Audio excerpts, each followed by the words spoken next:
What do you do on Halloween most years? Stay inside. I've always wanted to be a huge slut for Halloween, you know? Like, I know this isn't maybe, like, the thing that most people do all the time or whatever, but going to, like, some slutty Halloween party one day seems like it'd be cool. I probably have the connections. I could probably, like, find some in the area if I wanted to now, but, you know, COVID and also social interactions suck, so, you know, fuck that. Alright.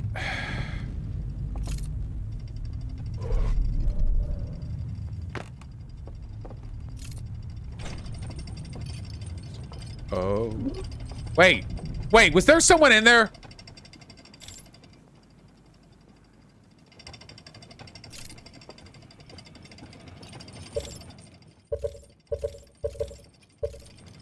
Now it's empty.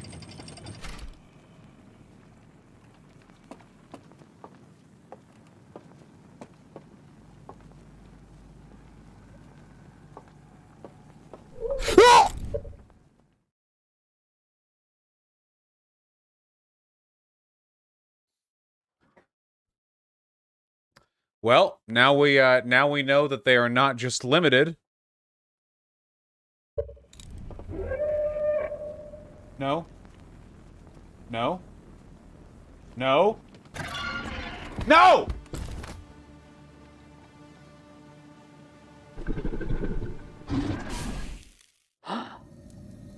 They have a light? No.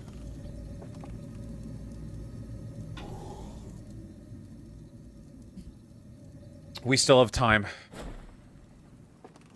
I wonder if the changes we've made stay in effect. I guess we'll see.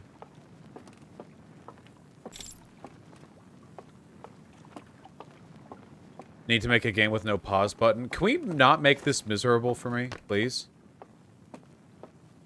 Wait!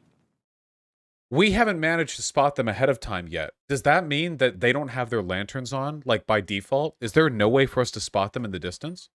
By their own lights? Hello. You getting me water? Thank you. At least they're nice? Yeah, at least they're not fucking killing me, I guess. Well, I don't know if they're nice, but they're not murderous. It's also possible that you can't even be murdered in this world, so being, like, knocked out of it is the...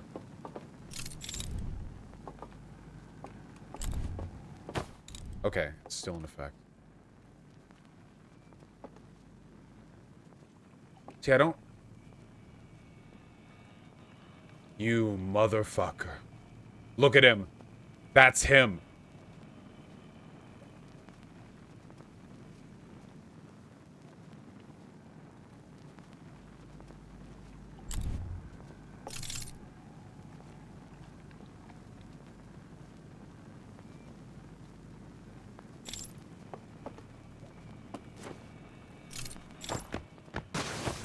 Fuck!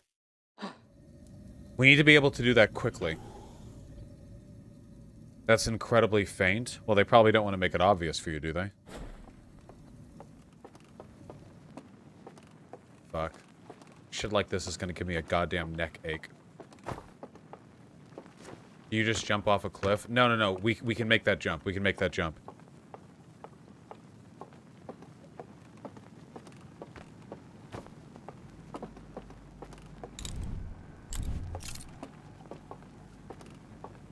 Right like that. Okay. If we do it too far to the left, then we just explode. We want to learn how to do this well because it's basically a shortcut down there. It'll save us a lot of time. That's correct, Brazen Blood.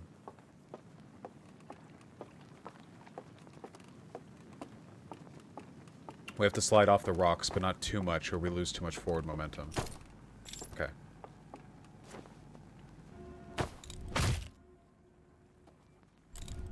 Okay.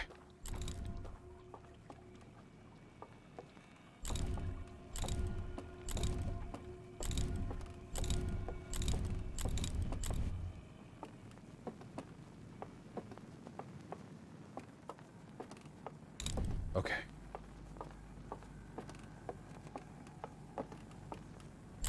We need to see them before they see us.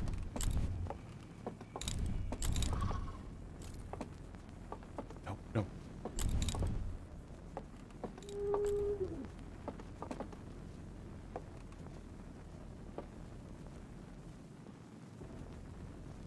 Okay.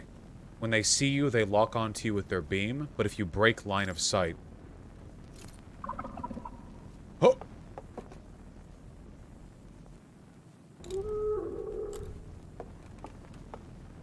It's coming around.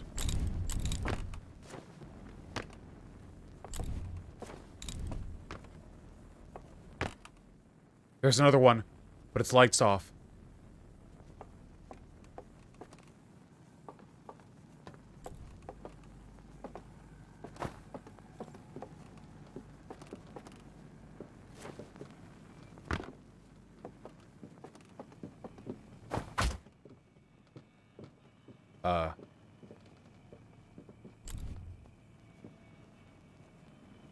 There was a hole.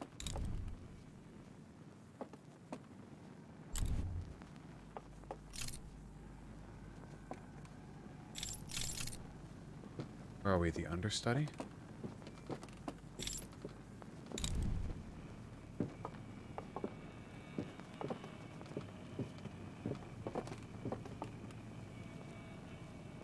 Dam's gonna break soon.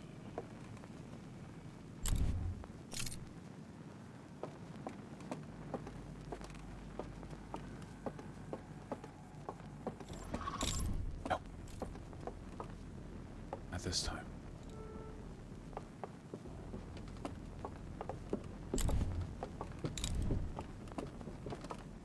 That's where we want to go. Ukulele aversion, that gif of me hitting my head was me making fun of other people. Oh shit.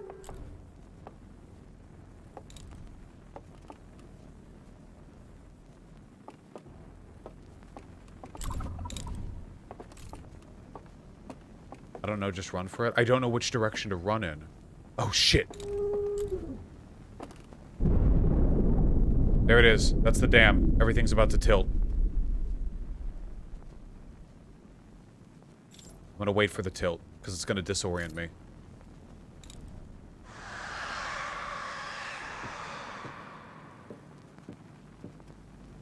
Oh, no, ukulele. Ooh!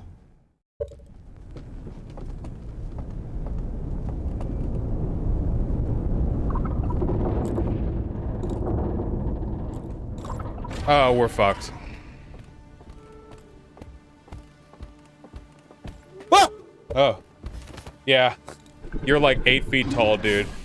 We're not outrunning you, motherfucker. Shit. Oh, fuck. Okay. I don't know how to get out from there when we fall down. Stop pausing. I'm sorry, I can't help it. Sorry. Wait, let me pee, then we'll continue. Let me pee, then we'll continue. Hold on.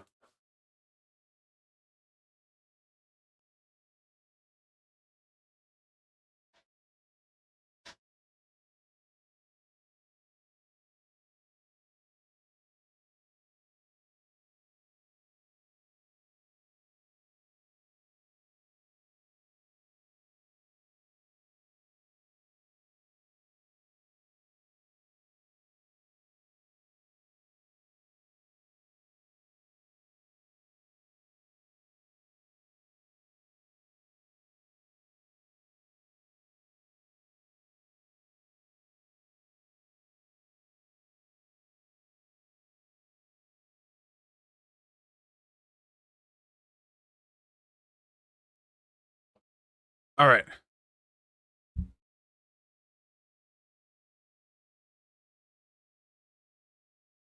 See what happens in this room when the dam breaks. We know what happens. This whole tower tilts. It's like tilted towers. I want more time.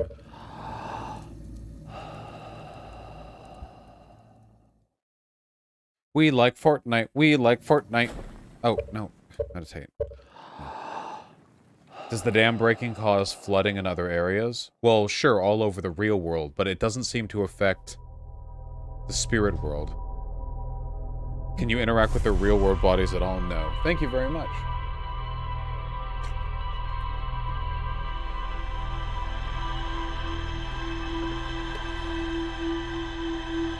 Am I afraid of the dark? Like in real life? No more so than I think is normal.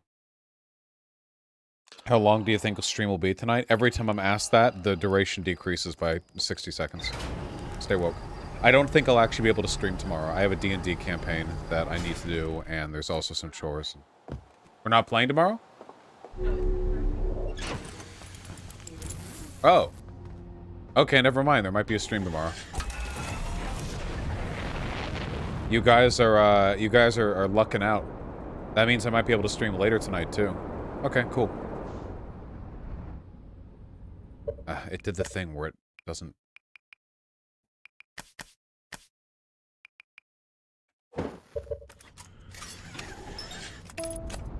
There.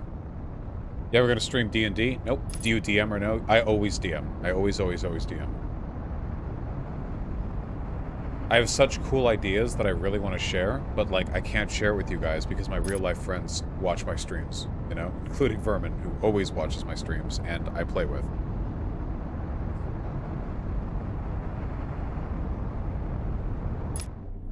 Why no D&D? I don't enjoy streaming D&D.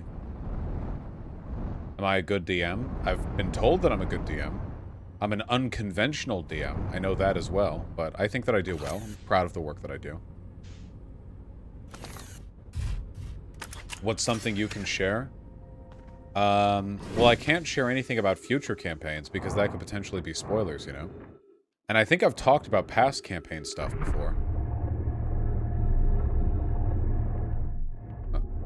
Oh, no, I had it. I didn't realize. Whoops. What makes you unconventional? I homebrew and ad-lib everything. I ad-lib just about everything, and pretty much everything is custom-made. Items, stat sheets, enemies, locations, everything. Drawn maps, I try to distinguish everything. Oh, just no spoilers, Acme. Not for this game.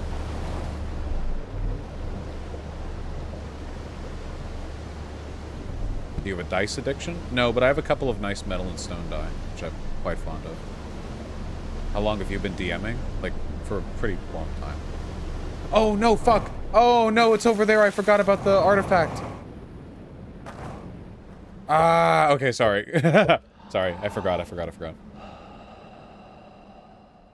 I can tell you guys how the last arc of our main campaign ended. I've been playing it with my friends on and off for like 3 years.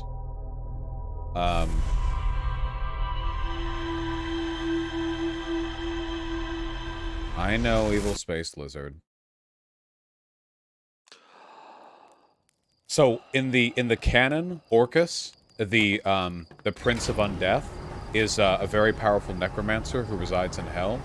And in the second arc, essentially, the basic plot was that he had spent several thousand years building an empire in Hell, and he was trying to collide all of the planes of existence together so he could be the ruler of all of them. Essentially that, like, he had long since outstripped the power of gods, and that he was slowly biding his time, and this now finally was his time to enact his plan. So, at first, the arc, which took like 1.5 years to resolve in real life time, was about, like, the heroes fighting off, like, emissaries and agents, and sort of the consequences of Orcus and his power growing. What level is the party at? They're 20 now. But as time went on, Orcus's influence became more immediate and more direct. And he brought about an ocean of blood by rising up one of the planes of Hell to the material plane, and blood started boiling up from the ground everywhere at all the time. So literally all, like, 0 sea level or, like, below sea level areas started to flood.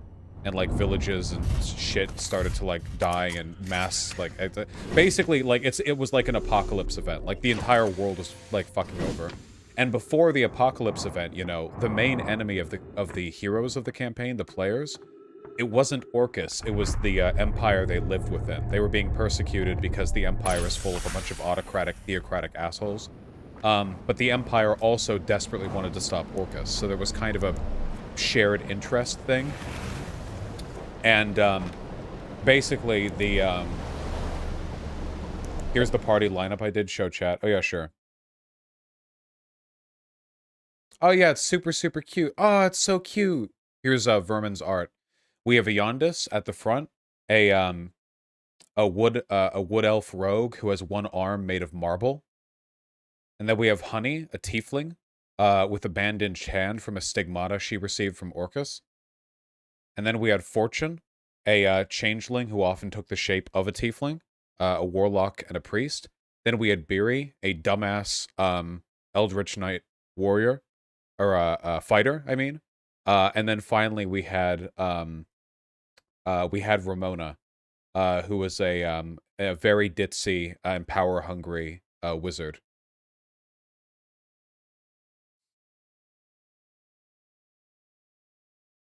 I love and miss them all. Well, we can still play the third arc, can't we?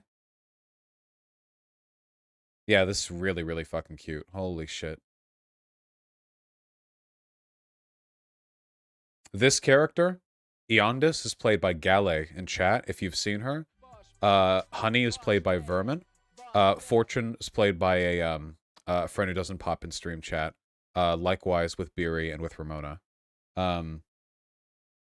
But yeah, it's super cute. Okay, wait, anyway. Can you entertain me for 3 minutes while I try to describe the finale of all this? Do we think that is that possible? Can we do that? Okay. So here's the basic situation. The whole time the party has been fighting within the Empire, which is called the Empire of Agridiere, which is essentially like an XP of the Spanish Empire. They're obsessed with Tyr, which is the god of justice in D&D. They essentially they act like Catholics. They even have a pontiff, a pope, essentially.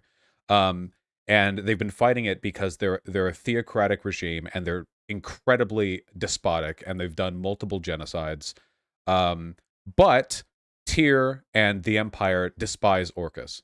So Orcus is ultimately the worst evil. You know, it's hard to get worse than Orcus, right? Orcus is objectively about the worst thing imaginable. Even theocratic empires are significantly preferable, you know, relative to that.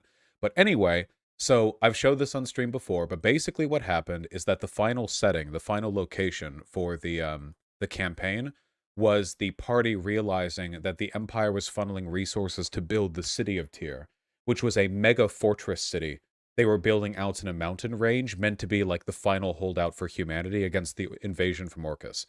And that Colosseum at the top, suspended by chains from atop the Pontiff's Cathedral, was a place where the Emperor Alexander, from you know the high lord of all of the Empire of Agridiere, was meant to summon a god, the god of civilization and order, Irandis, and kill her.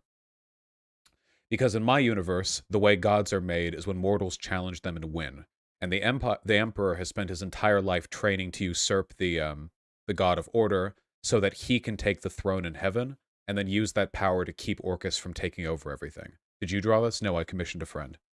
So that's the emperor's goal, right?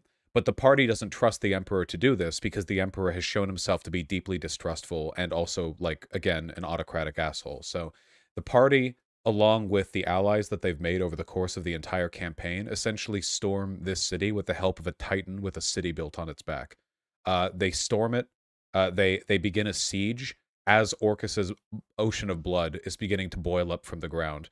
So while the world is like suffering from demonic incursions and demons are like rising from the blood-mired filth, like they're laying siege against this holy city and fighting like legions of paladins and soldiers, and cannon fire is like raining down from both sides. And they break in through the wall with the help of a bunch of allies they made. They make their way into the city, and they end up getting captured. They essentially let themselves get captured by the Inquisition, and they get brought down into the torture chambers beneath the cathedral while disguising themselves. And then, because they're fucking adventurers, not regular people, they just break out of the prison cell.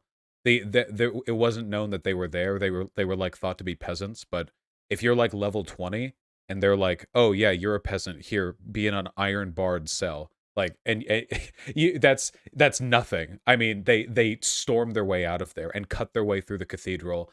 They killed the High Torturer, and on their way up, eventually they were captured. They were captured by the Pontiff, who had been hounding them their entire journey. They get captured in the corridors. Hundreds of paladins are sent down to flood the entire facility. And they have no chance of fighting that many paladins, right?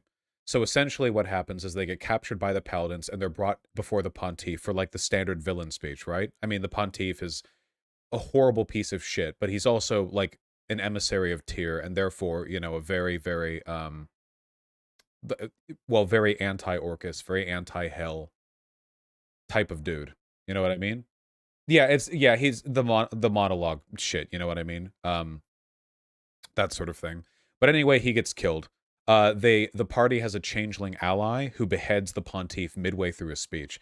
I don't think they actually beheaded him. I think that they cut the Pontiff down in half vertically with like a scythe cut. Just some ridiculous like one-shot kill shit. And they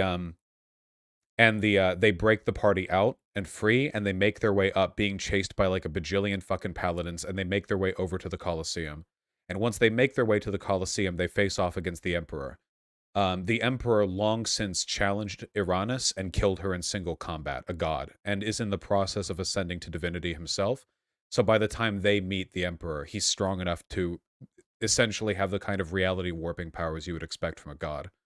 Um, but the Emperor doesn't fight them. The party actually decided to talk with him. And the Emperor was actually amicable to them. From everything that they had learned in their travels, they realized that the Emperor was not anywhere near as theocratic or assholish as the church beneath him, that he was just single-mindedly focused on defeating Orcus, and that he just wasn't that good at controlling the empire around him. So they talked it out with the Emperor. Would you have let them fight and beat the Emperor if it came to that? Yes. The 5 of them could have done it. Barely. But it wouldn't have been good for them.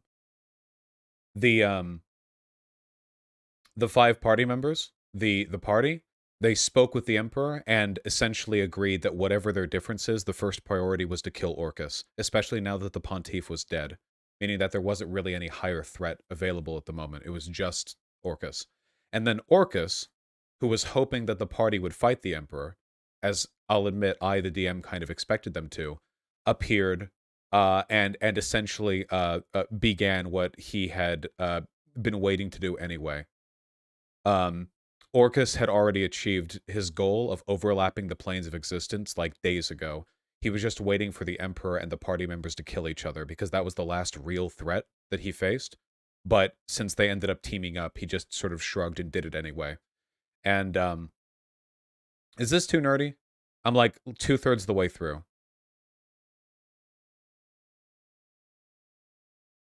We're archiving this for posterity. Basically, Orcus shows up. Orcus shows up and talks with the party and the Emperor briefly, and the Emperor is very firmly in line with the interests of the party at this point because Orcus is the closest thing there is to like an existential evil in this universe at this time. He's strong enough that he's like unified hundreds of thousands of sorcerers in hell and have used them to pull the planes together. I mean, he's initiating what is essentially like a cosmic destruction event, you know? But anyway, Orcus shows up and taunts them all for a minute, then says that he basically won already anyway and was just using them to battle against each other as a way of just like saving some time and wrapping up loose ends. But in the absence of their willingness to fight, he just goes ahead with the plan anyway, and he snaps his fingers and everything goes wrong. The 2 planes, which are already overlapping in a existential sense, now overlap in a material sense. And the party and everyone else wakes up to find that the material plane and the planes of hell have now intersected. So the city of Tyr is now just this blighted, red-stoned wasteland. The skies are now choked black and yellow with the sulfurous clouds of hell. The mountain ranges behind them, which were before like peaked with white, are now like boiling out with lava and cracked from the you know, the tremors within. Essentially, it's the characteristics of the 2 planes overlap, and it happens to the whole planet. So it's essentially a mass extinction event. But anyway, then the party members and the Emperor face down Orcus, who is so absurdly, stupidly powerful that the gods haven't even bothered to try and fight him up to this point. And Orcus has his massive, unyielding, unending legions of hell, and the party members and the Emperor are just them. But there's one benefit for the party and something that Orcus didn't know, and that's that Colosseum, which the Emperor built for the specific purpose of fighting Irandis, the goddess of civilization, is essentially just a gigantic beacon, right? The Colosseum was built to attract and to fight a god. If it's a beacon capable of summoning a god to a fight, then it's a beacon capable of being teleported to. So, next to the party and the Emperor, all of the political factions that they aligned with over the course of the party warp in with every sorcerer they have available to them.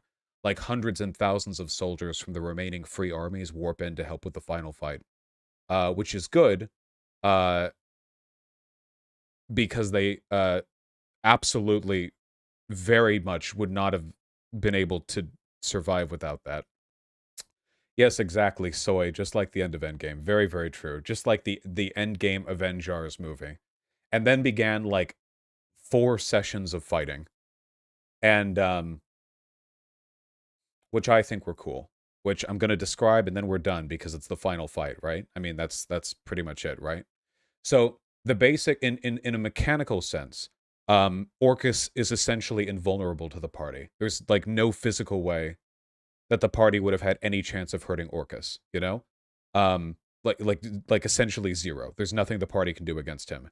The closest thing they have is the Emperor. The Emperor can hold his own against Orcus a little bit, a teensy tiny bit, little fraction of a little itty bitty bit. Um, so the Emperor duels Orcus, and the party is tasked with killing all of the generals that Orcus has summoned along with him.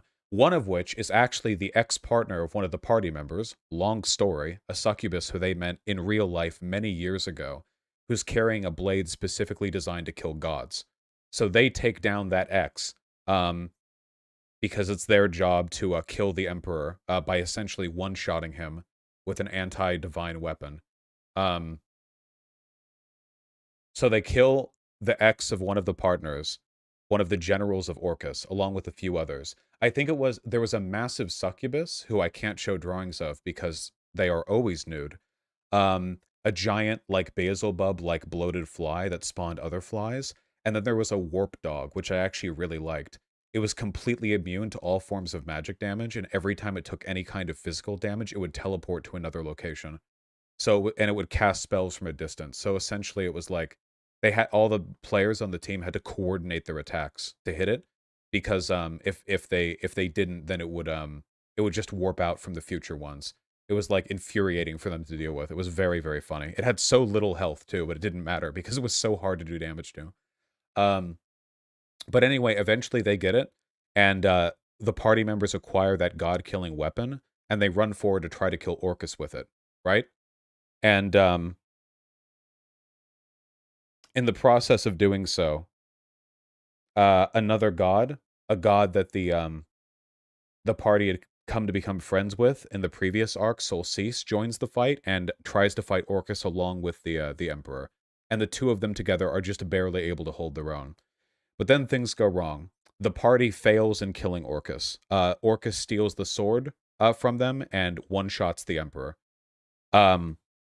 Because Orcus is very strong. So, you know, Orcus just one-shots the Emperor with the sword anyway. And with the Emperor dead, there wasn't really any way of... Oh, God, I feel... This sounds so fucking nerdy, but there were so many rules that I established with, like, dozens of sessions beforehand. One of the reasons why the party was afraid to go up against Orcus is because he had a divine right, which is a power that all of the gods had. Essentially, gods don't use magic. They have an existential command over certain things. And Orcus's is over death. Meaning that if Orcus commands a living thing to die, it dies. That's it. There's no magic. There's no rolls. There's no strength. There's no nothing. You can be as strong as you want. If he commands you to die, you're dead. It's as simple as that. The only thing that prevented Orcus from doing that immediately to the entire party, instantly, is the fact that the Emperor used mass blessing or mass protection against good and evil on all of the allies around him. Essentially, the divine protection of one god prevented them from being instantly killed from Orcus. So the Emperor gets beheaded instantly with that sword capable of killing the divine, and Orcus is like, oh, cool. I fucking win. Awesome. Well, and he essentially Thanos snaps. And the only way the party survives is by is through the fact that the second god that came along, Solstice, the one who who joined the fight late, kind of a maverick god that they had befriended a long time ago, a god who one of the party members worshipped directly, and another party member had a weapon that was given to them directly from them. Um, that god, Solstice, who was kind of like a fledgling juvenile god, not nearly as strong as the Emperor, cast their own mass protection of against good and evil. And you kind of have a rule broken divide by zero issue. Solstice is nowhere near as strong as Orcus, but Orcus broke a rule because he essentially tried to override a divine edict. So two things happened. First, Solstice was instantly killed because he was nowhere near strong enough to survive the consequences of trying to withstand an edict from Orcus.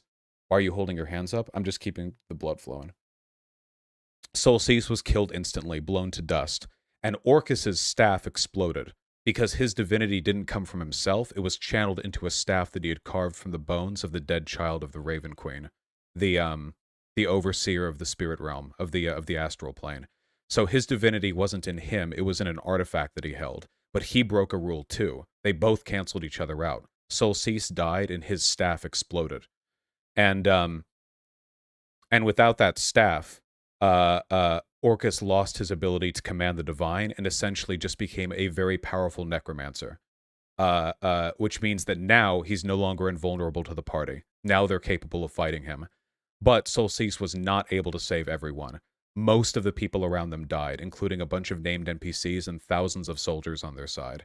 Just like the whole battlefield just became like ankle deep in blood, like bodies just littered everywhere. Like instantly. I don't think so, Vermin. Probably not. I don't want to risk it. But anyway, yeah. Orcus is now essentially vulnerable, and the rest of the party is now has survived, but with essentially like no allies along with them. And then the final fight actually began. It was just the party versus Orcus. And Orcus realized something before actually beginning the fight with the rest of the party, and it was that he had just killed two gods, which means that he had now met the criteria for divine ascension himself. So he pledged fealty to the heavens, and he assumed the mantle of the god of Armageddon. And the party fought him while he ascended to that position. And I think I showed that art at some point. But yeah, he essentially ascended the divine mantle of ending the world, and every turn he got stronger. So in the first like 3 turns of combat, he couldn't do anything, and then like the 4th and 5th, he was like ripping like like chunks out of meat around him, and then the 6th and 7th. By the time he was on his 10th turn, he sheared the atmosphere off the side of the planet, and every party member started taking cold damage every turn.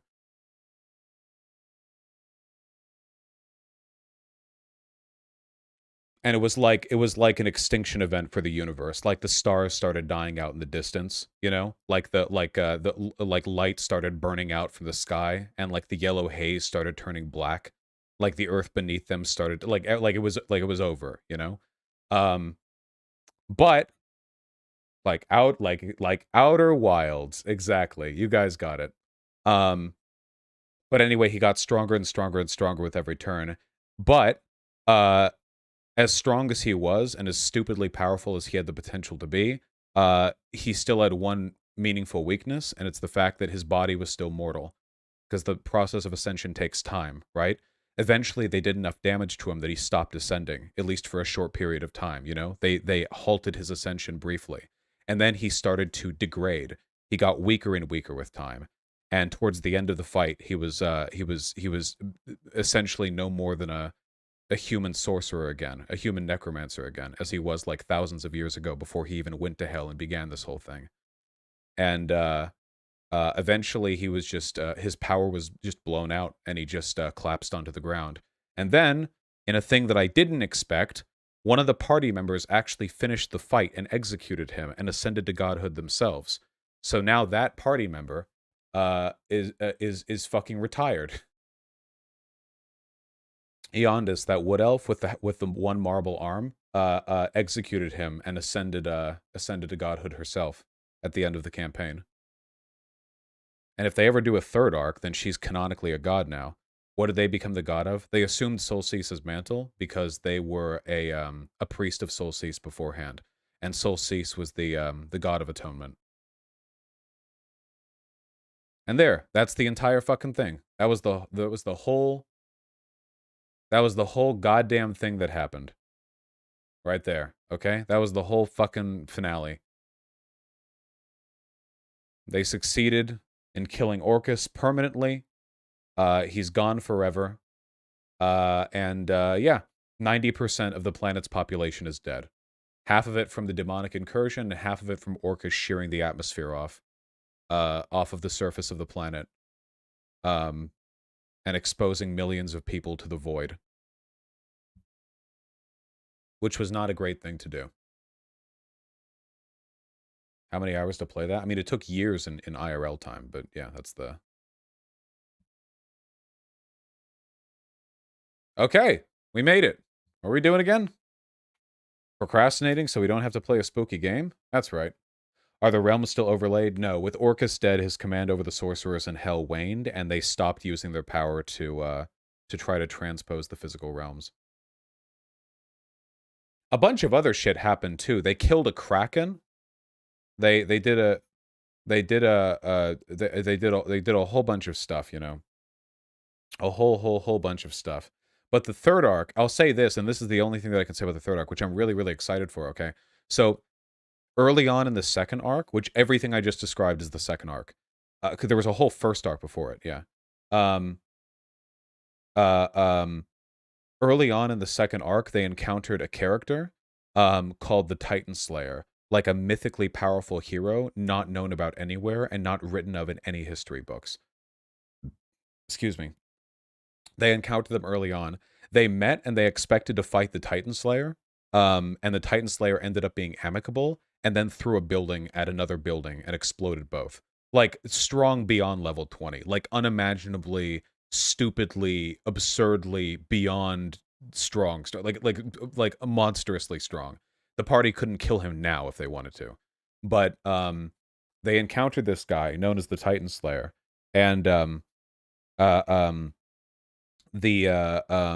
it turns out that he hails from a place in the world called the Basin, which is some kind of supernaturally isolated region that's supposed to contain like some weird fucking insanely powerful shit that nobody's been able to access for an incredibly long period of time. That the Empire, where all the protagonists were born in, invaded the Basin like 100 years ago because they wanted to conquer the rest of the world, and none of the soldiers ever made it out. The emperor of that time, Emperor Raphael, and his hundreds of thousands of soldiers and war machines marched into the Basin, and not a single one of them left. And since then, like nobody has ever even fucking tried, not from any nation. So they've been invited to go there. 20 years have passed. All right, we did it. Where was his bitch ass to help during the world ending? Lol. He had other stuff to do, you know? He was, he's a busy guy. He's a very busy lad. All right. What year did this all take place in? Well, it's D&D, so, you know. All right. Back at it again. Oh, whoops.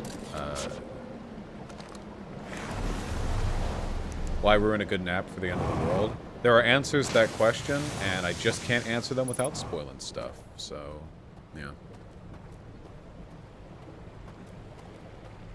Gotcha, Shredford.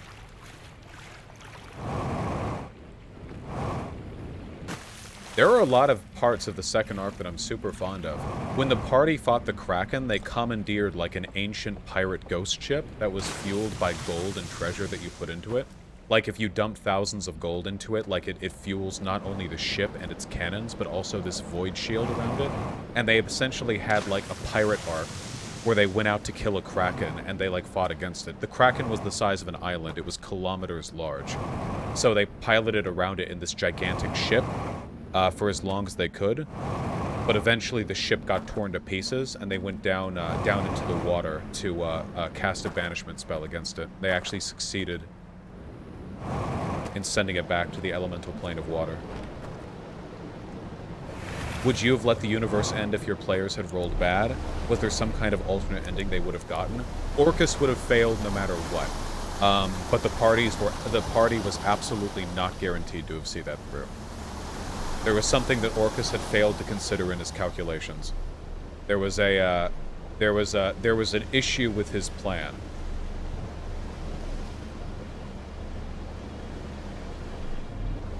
Do tell? I cannot tell. Because, spoilers.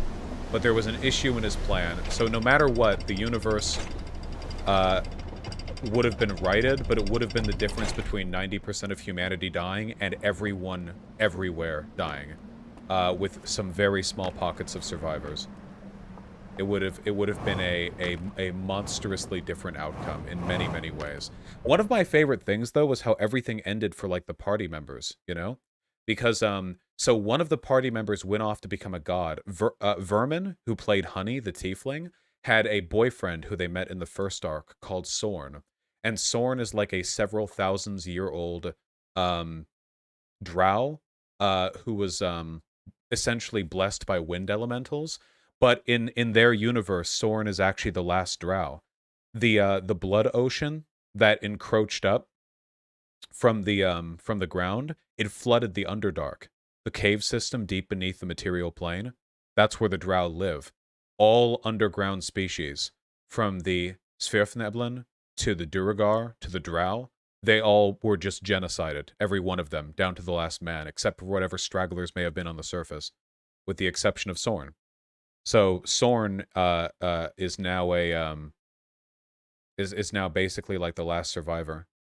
And also he can shapeshift, and he likes living as a dog. He likes being a dog and just running around and chasing rabbits and stuff. And Vermin was playing Honey, a shapeshifter druid, who can also turn into a dog and run around and stuff. And they're now canonically just running around as dogs, just being like friends. I think that's very nice. That makes me happy.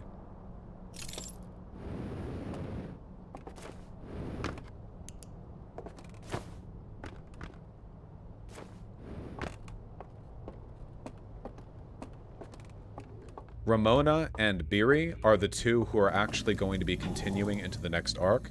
Fortune and the player who played him are not continuing with us. And Honey is done with the campaign, so Vermin will be playing another character. How much improv do you use in a DM? All. I always do improv as a DM. Do you plan on writing books? Improving and writing are two different things, but I've always wanted to write.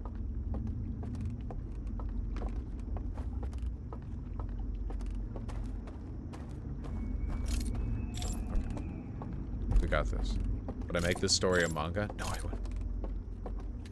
How do you prep for a campaign? I just get the math out, you know? Stat sheets and maps and stuff like that, but all the dialogue and plot elements I just let unfold however I like.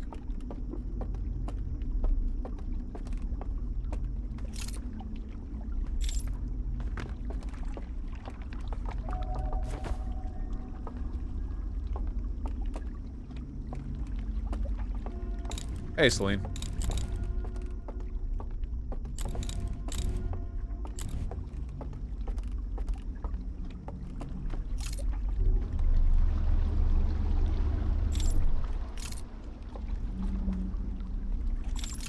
Come on. Ugh.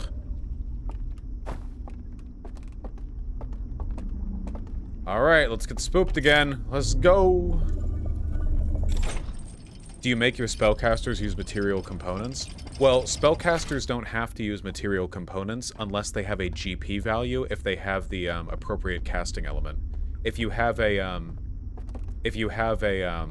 focus, right? You don't need to use non-cost limited components. Hold on.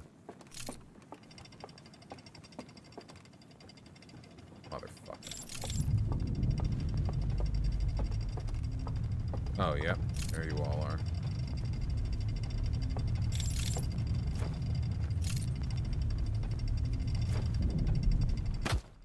Ow. Did you build your entire world? Yes.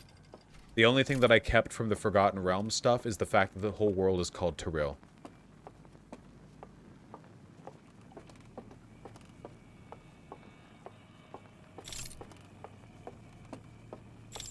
There are a lot of mechanical things that I want to experiment with in the third arc. A lot of ways that I think I can make stuff more entertaining.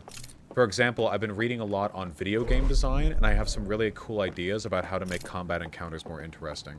I often feel like it's easy to make combat encounters interesting from a narrative standpoint, but from a mechanical standpoint, a lot of classes are just gonna wallop away with their high damage abilities and spells and stuff, you know? So I want to see if there are ways to, I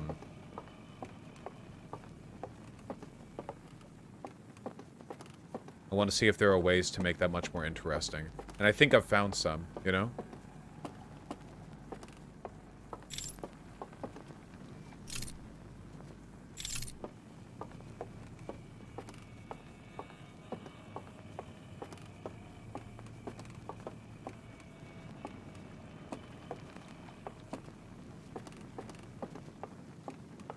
Fucking hate this.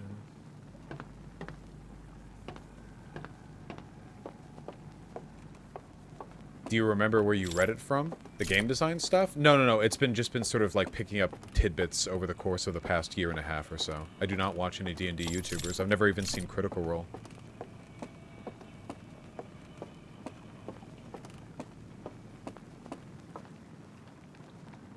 There is one thing that I do that I know a lot of people probably don't like, and it's that I almost never, ever have people roll on anything related to charisma. I don't like it, because it feels like... It feels really... Why ding?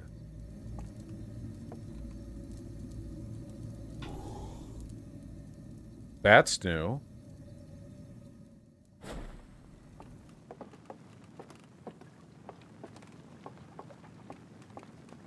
Spotted by the bell? Oh, yeah, it must have been the alarm after my death. I like the idea, but what are those skills used for then? I don't think they're used that much outside. For me, it's just like, I hate the idea of a person having like they're trying to do a deception roll or whatever, or they're trying to deceive, and they have a bullshit like RP expression of that deception. Whoops, we'll get this. They have a bullshit expression of that deception in RP, but then they roll like a 20 and then they get it, you know? I hate that so much. So charisma is useless? I think there are other ways to incorporate it, like being more charitable based on the relative, like, charisma value of a character, but honestly, I would rather, like, try to work with it in RP than, and ignore charisma as a stat than I would, like, the other way around, where RP doesn't matter, it's just charisma. That's not how you're supposed to do that according to the rules? Well, I mean, it's D&D, you can do it however you want, right? Yeah, Wax Newman, that's what I try to do. I try to factor it into, like, the charitability, you know what I mean?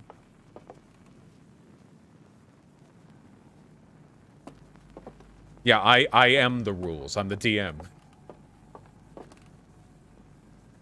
What if somebody wants to RP as someone charismatic without being charismatic themselves? Then I'll take the charisma into account, but I still think it's important to put effort into those, you know, justifications, right? Like, for instance, I'll put it another way, right? Like, a character can have a really high intelligence value, but that doesn't mean that the person playing that character can't still make stupid decisions, right? If a character has a really high int value, but they, as a player, are making stupid decisions with that character, I don't think I should be able to go like, actually, since your character's smart, you don't do that, you know? Maybe you can do like an insight or an int check for some sort of stuff, and I think that's acceptable. But in the general playstyle, I think that you still need to incorporate some RP abilities in order to inform whatever roles your character is going to make. Okay, hold on.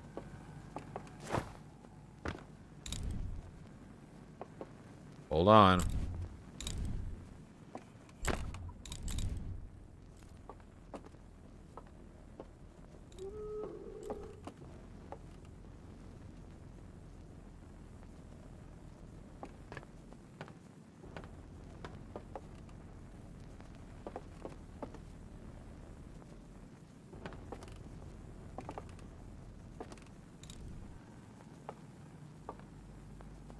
Is the DM a player? I mean, technically, yeah, but... Right, there's a thing there.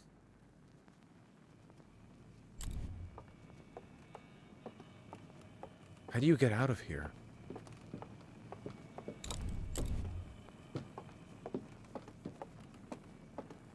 Oh.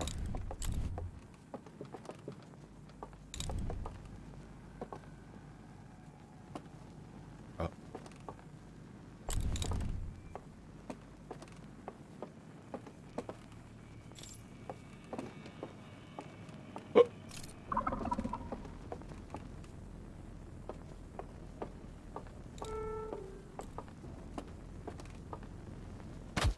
God!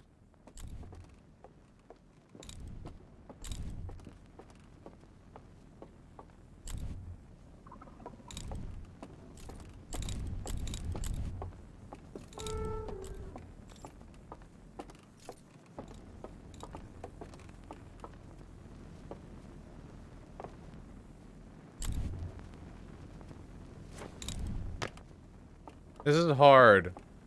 Okay, then how the fuck do we get over there if there's just a big gap? Is there like a bridge? Let's look for their lights, okay? Their lights will show us the way. Why lights out? They're looking for us. Well, this is cool. Tilt.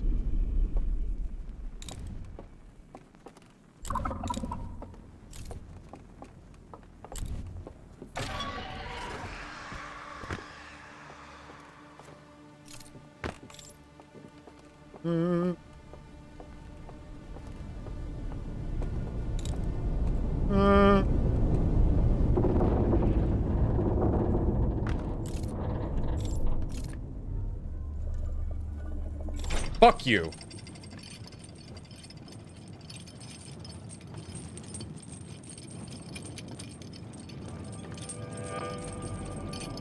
That's a lot of film.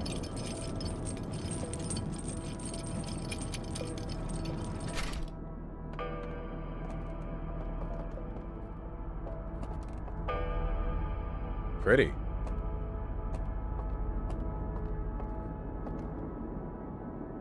Okay, we can insert our artifact there. We can insert... Okay, that's a film wheel. A burn mark?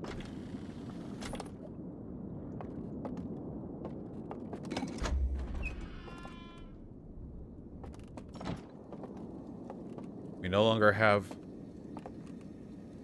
the ability to bring light with us.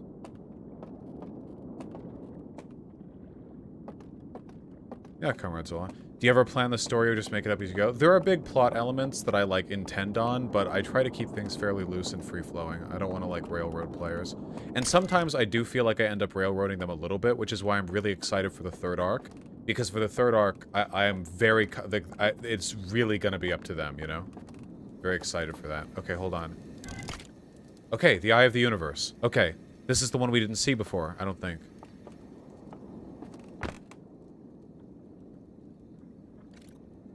Okay, they see the eye. Or no, wait, we saw this one. Right, okay, wait, yeah. The eye showed them the extinction of the universe and the death of all things. They got sad. They burnt down their church worshipping it. Oh, this is new. It's not burnt here. It's not burnt here because it's in the dream world.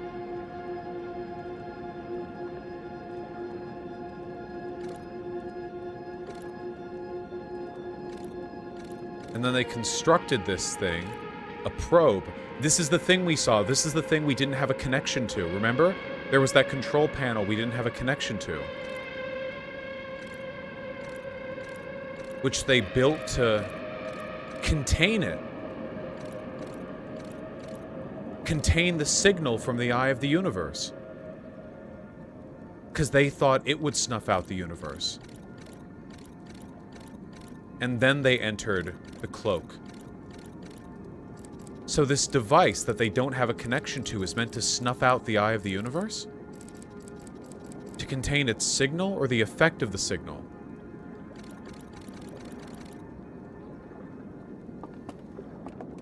Okay. Chat, don't actually answer that. I don't actually want any answers.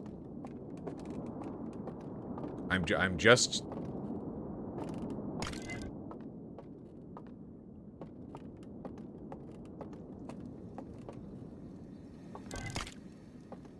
This is new. The brain and the artifact.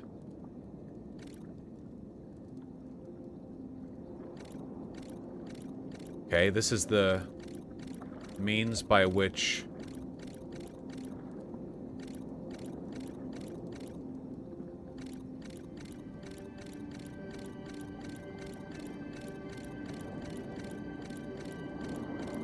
Okay, yeah. That's an old one. Oh.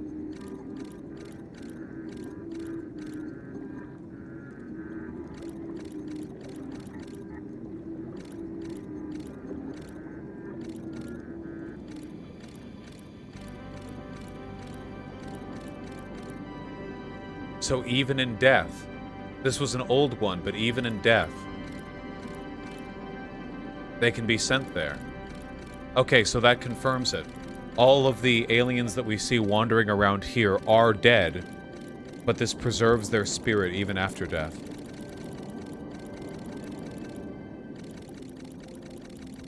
See, this motherfucker didn't even make it to the chamber properly.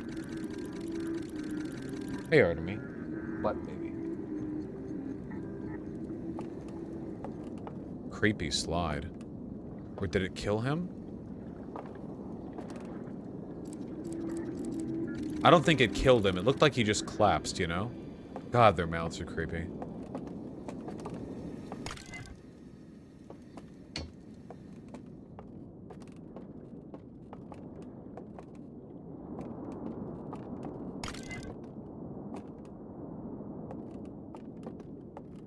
We need to figure out how to get that probe working. This is new. Okay. A fire. And a bell.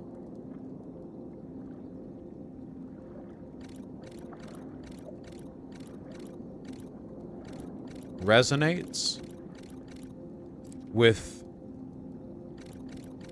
No. The bell sends information to the brain, even when they're in the spirit world, and sends them back. Wait.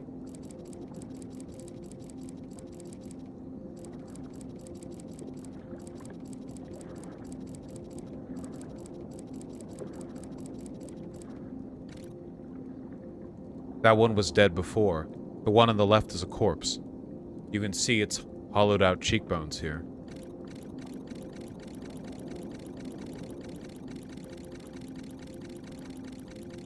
Here the living one comes back, but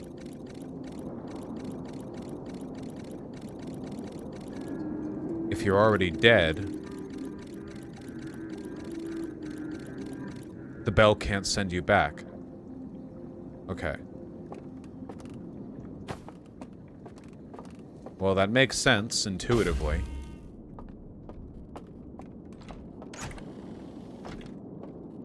This has been burned. Some kind of mosaic or painting or something.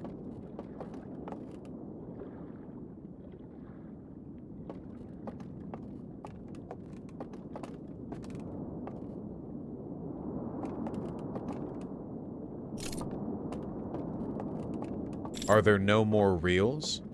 I don't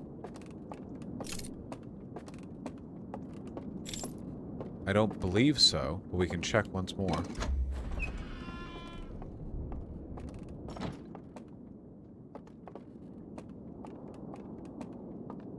Well, there's a door. There are many reels, but I doubt there are actually like 30 more reels to look at that we just sort of sit here. What are the rules to this chat? Don't be super dumb and don't spoil the game. That's pretty much it. But this door is closed. I don't know how I would open it. I think it's safe to assume that we don't have some way of accessing this area, because if we did, there would literally be, 6, 12, 24, 36, 48, 60 additional reels to look at, and that seems unlikely to me. It's probably just a, you know, a diegetic way of blocking off those areas.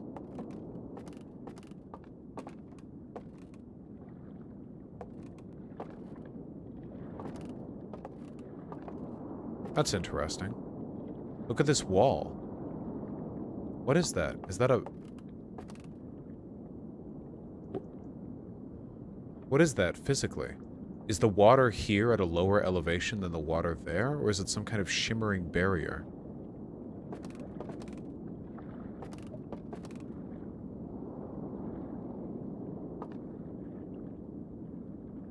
It's not natural, that's for sure.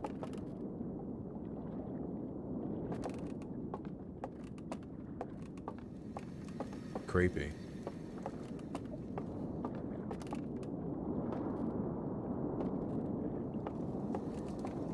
Okay. I think we've learned what we need to, at least from this part. I think it's time for us to reflect on our next move. We have to contemplate our options.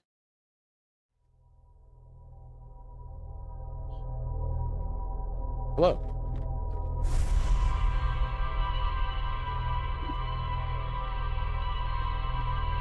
So, the most actionable information that we have from that is that, that probe tries to contain the eye of the universe. Let's reflect on what we've seen so far and try to build on it. Have a good one, Brazen Blood. I love you. Hey.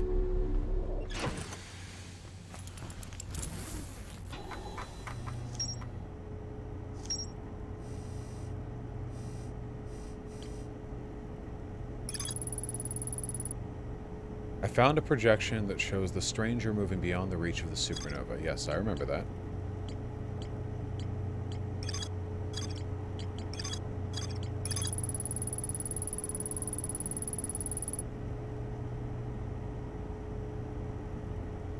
I found a hidden slide reel that shows a container marked with a glowing symbol being handed to a shadowy figure. The lights are extinguished.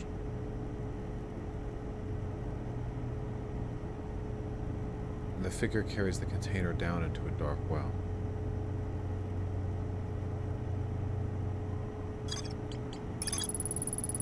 Whoa! Okay. A library full of intact slide reels hidden deep underground. There's a container marked with one of the vault seals, but its contents have been destroyed.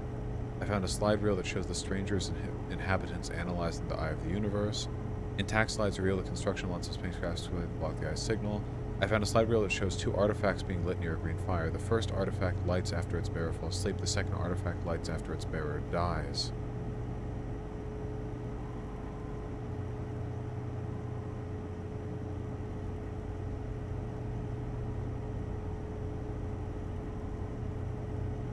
There's a separate type of artifact, isn't there? No. No, I understand now.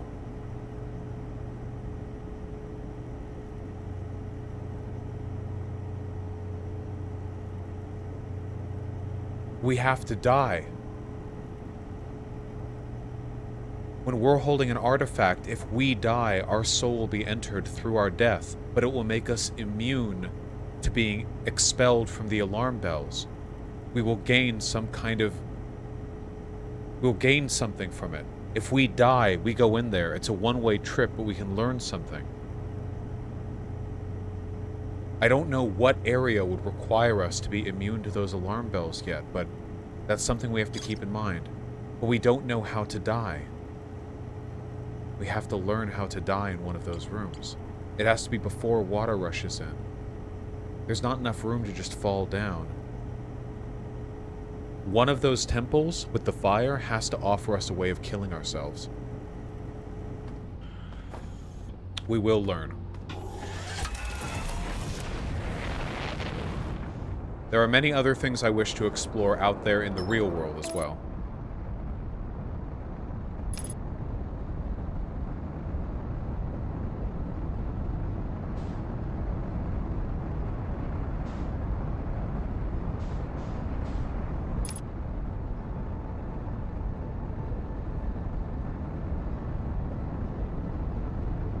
Still hate this. Still very spooky to me.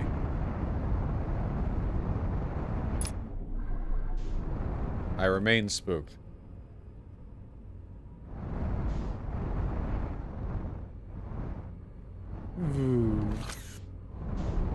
Bonk. What about that underwater thing? What is that about? I'm still not entirely sure if I understand what that underwater vault is meant to contain. There are a lot of mysteries. Are there really people who can do all of this in just 7 to 8 hours?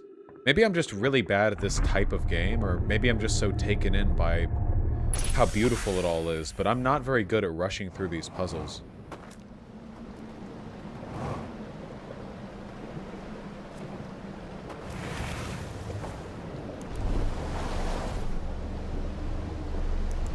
What's over here? I don't know if I've been up here, actually. This is kind of like the first area, but I don't know if I've been up here.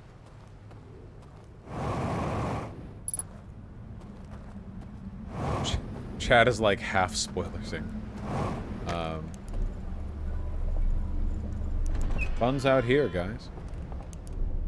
Okay, there's another...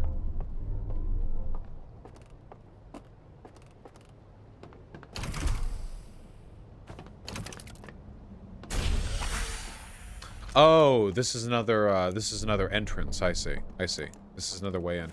That's the way in from the dark side. Okay, okay. Gotcha, gotcha. Okay.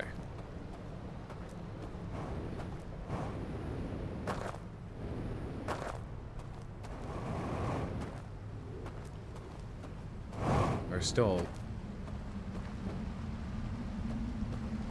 What's a spoopy game you'd recommend for me to play on stream one day? Oh, shoo, I don't know. How, what, do you like spooky games, Shu?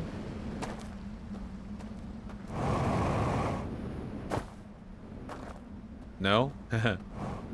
What about spooky games do you not like? Do you not like jump scares or the settling, creeping horror of the unknown? Like, what's the, what particular... If you don't like jump scares, then avoid Outlast. If you don't like settling, creeping horror, then there's other types of things to avoid, you know?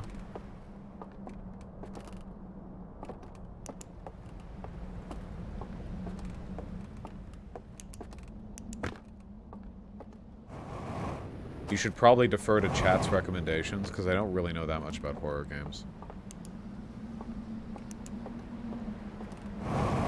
I have a scholarly person. Chat, do you guys remember that time I was on the raft and I saw there were like,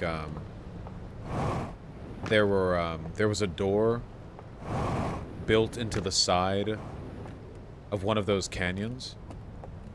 I don't know where that is. There are a lot of canyons here, but I want to find that. No, let me walk on the roof. It was by the rapids? Yeah, I think it was around there. Well, let's go over there then.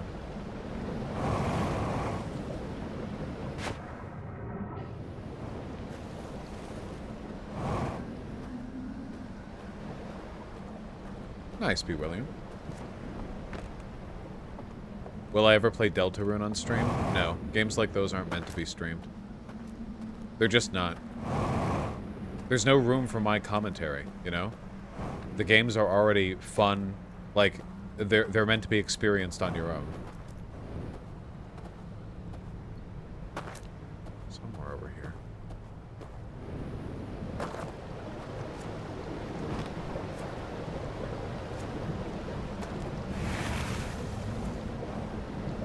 Hey. Let me on. Thank you. Alright, let's see if we can't find this.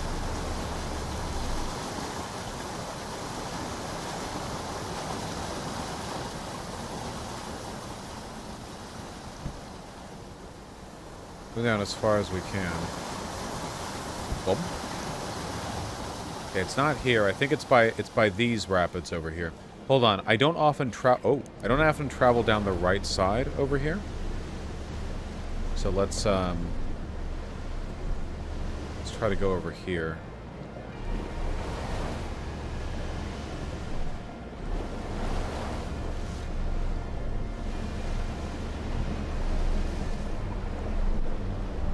That is quite the canyon.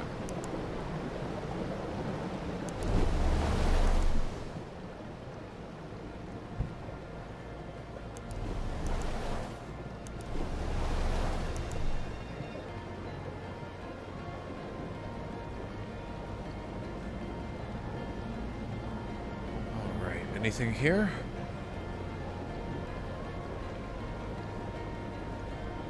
Look at all that.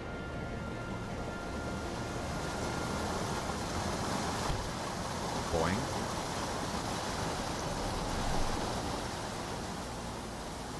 Oh, we've got electric wires. That's fun. Go this way. Take this route.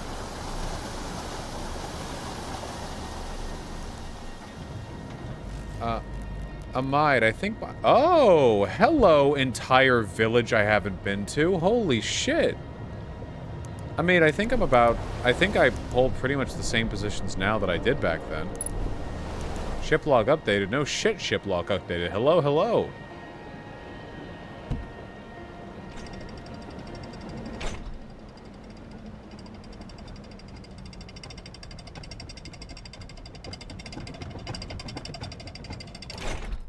How'd you miss this place and you're fucking around? I mean, it's hidden into the cliffside.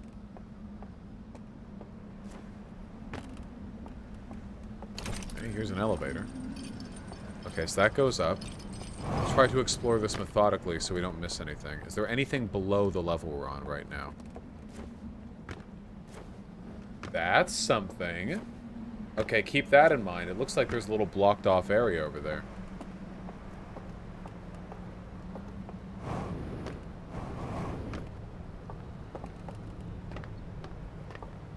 This is broken down. Okay, we'll go up a level. Can you use the electric wire to kill yourself? Yes, it becomes a hazard when the dam floods everything, I believe.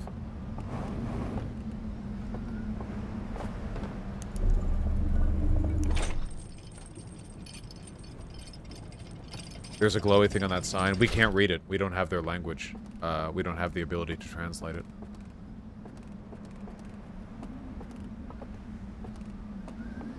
Okay. Have I ever played The Witness? No, I have not. Anything over here?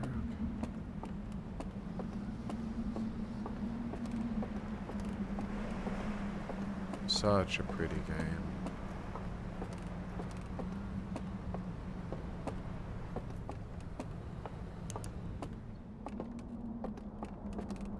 Okay. This is one of those, rafts. A sealed door. You should know the video Adam Something Cited was made by Kraut. Oh, that's fine. Kraut's made some good videos, even if he's a, like, fucking lunatic.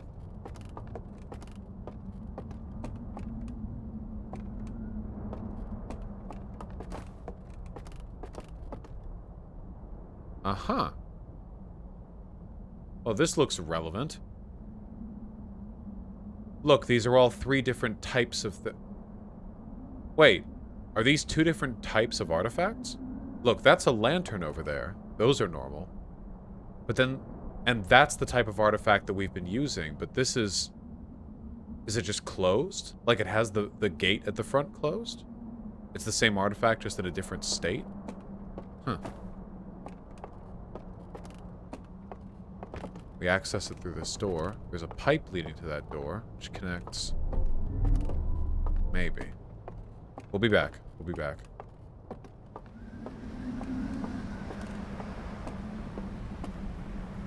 Dam will break soon.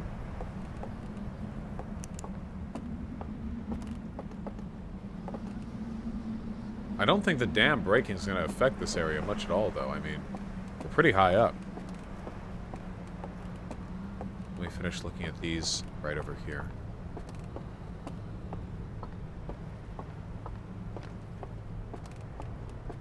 Okay, that was the elevator we came in from. I don't know why that would be, like, surprising to me, though, right? The idea of, like, far-right people citing other far-right people and, like, pedophiles is not surprising to me. Ah, here's the third temple.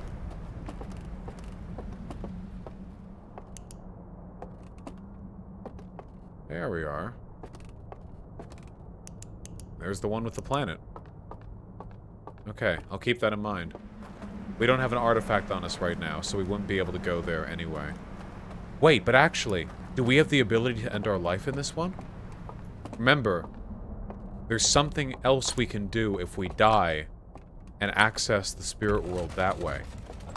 Is there something in here that's a threat to us? Like a large fall we could fall from, or something similar to that? This is the most hidden temple by far. Artemy, you want to be let out? I didn't even know you were in here. Artemy. Artemy. Woo! My dumpy boy. What's up? Ooh.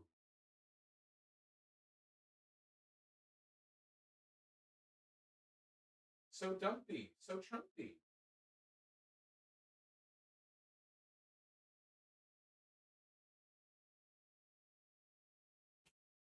Dumpy chumpy.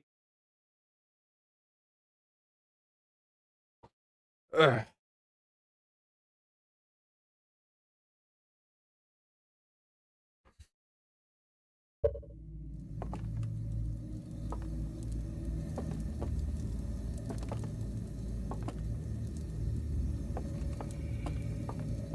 Nothing about this place looks any different from the others. Still, we need to enter the spirit world through this one so that we can find out if it puts us in a new location from which we can access new stuff.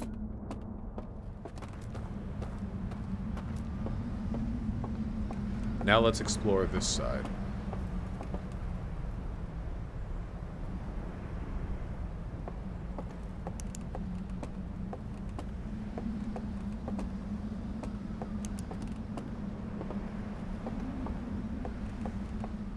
Oh. Oh. Oh, they have an artifact here. Nice. We don't have to pick it up from the other house. That is a huge, huge time saver.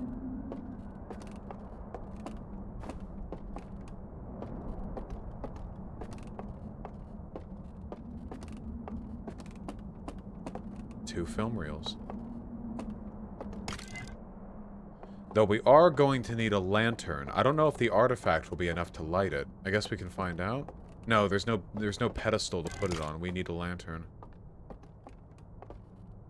Y'all fucking creepy. Oh, right, we can just get it from the temple. Silly. Well, lighter bandit, we need to die in the real world, not in the spirit world.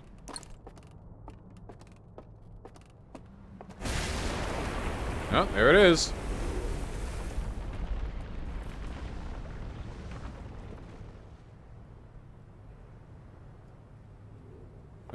Where was the dam? The dam was there, right? So then the what?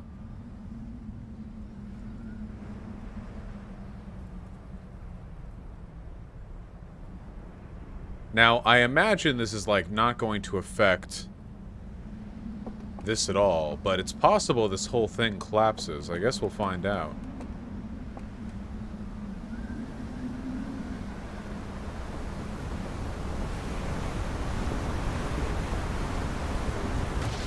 Wow!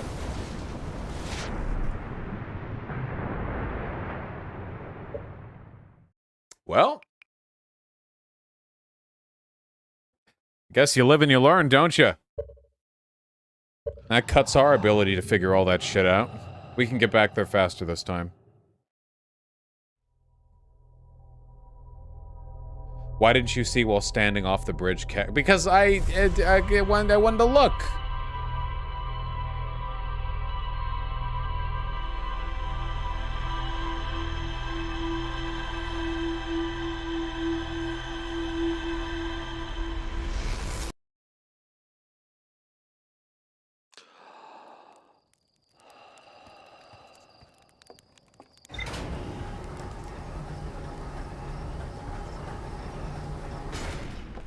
What's the premise of this game? We are exploring the mysteries of a little solar system. Oh, do we have any new entries? Hidden Gorge, that's right, that's right.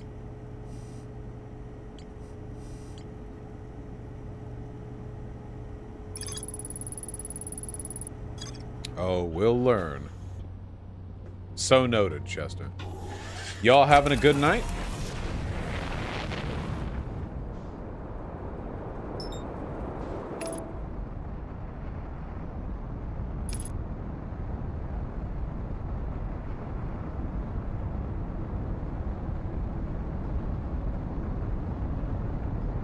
It's like 9 a.m. people weird. Ah, you goddamn Europeans.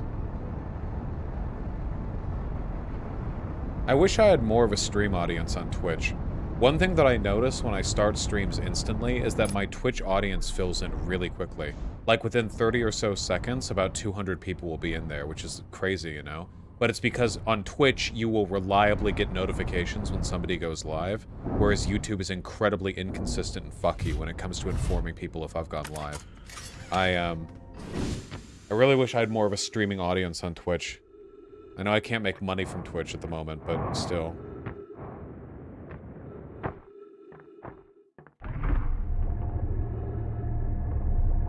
Why not? I don't have a contract with Twitch.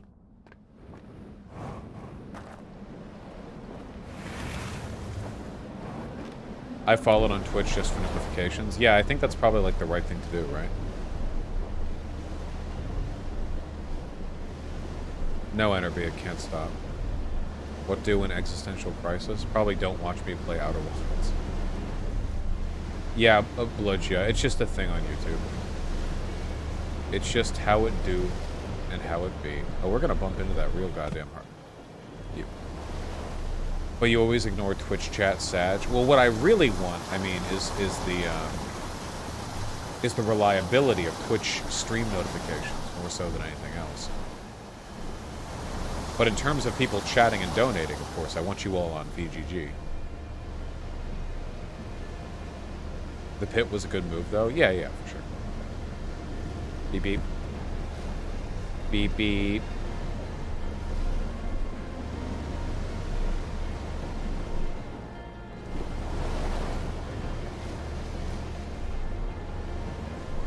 Can you make the website notify people? Yeah, but if you already use my website, you're probably already a very dedicated stream watcher, right? Why no VGG app? Complications with Apple. I would have to give 30% of the donations you guys gave to Apple. Fuck that.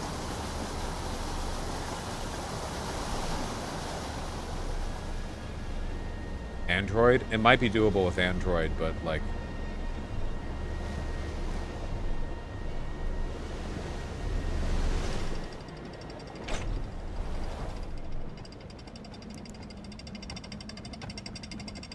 No Android has the same clause, yeah. Dumb! You could make it so you get Google alerts, I'm pretty sure. Like, you could have... There could be, like, a Google extension, Google Chrome extension, or whatever the fuck else. Where it's, like, where it alerts you when I'm streaming or whatever. But again, like, only the most dedicated fucking... Only the most dedicated watchers are going to sign up for something like that, and you guys already watch my streams. What I really want is, you know, like, the reliability and accessibility to people who aren't already super dedicated to watching my stuff.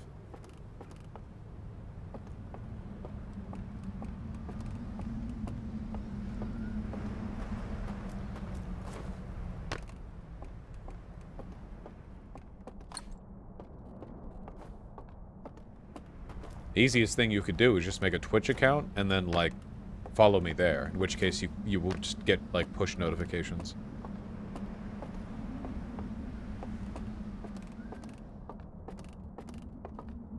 Okay. Let's actually learn, huh?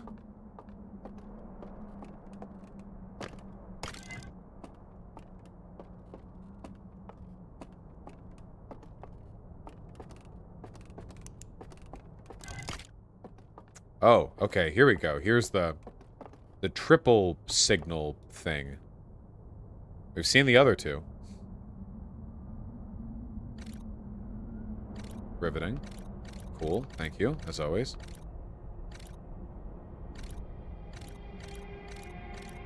Okay. The third seal. Okay, just the third seal. So we need to find a way to break these. Probably by blowing out the light from these three. Something like that.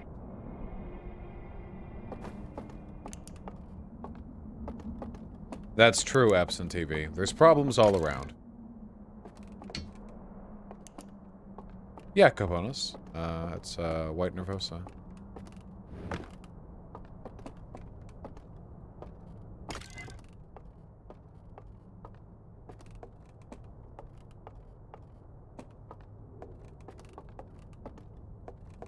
What's this one, then?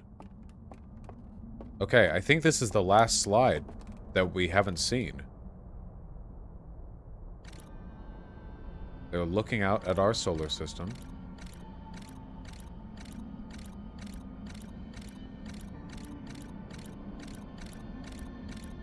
They're looking at their own home planet now. And I'm guessing missing it, judging from how sad they look. We have slide damage.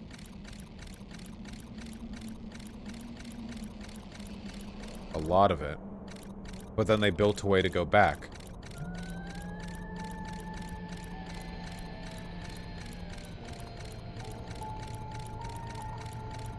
That's what they built it for. They didn't build this for any technical reason. They built it because they were homesick. Huh.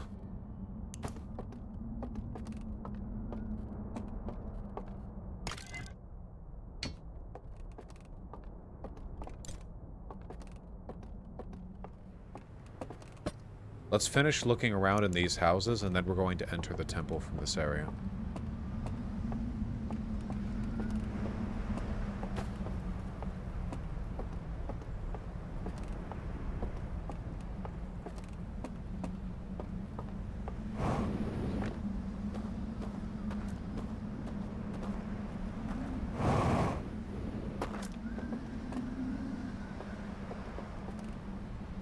There's an open door on the other side. A broken bridge? Yeah, it looks like it.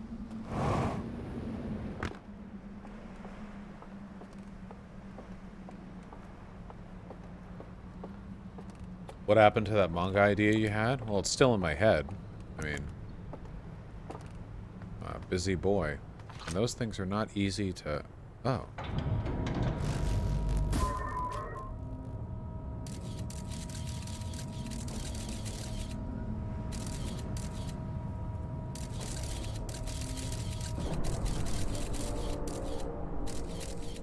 What am I looking at here? What is the...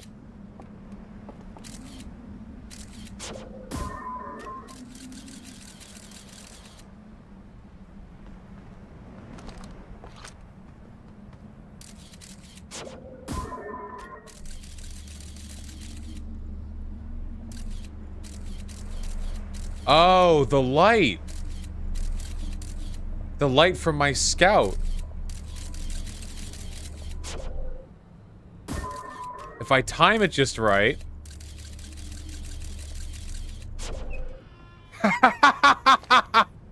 That's so cool!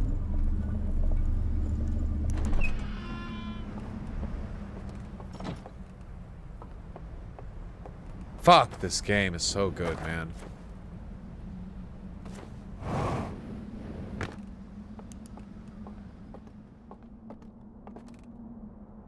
Another slide reel. Here I thought we were done with them. Oh! That's interesting. And what looks like a private, dream chamber.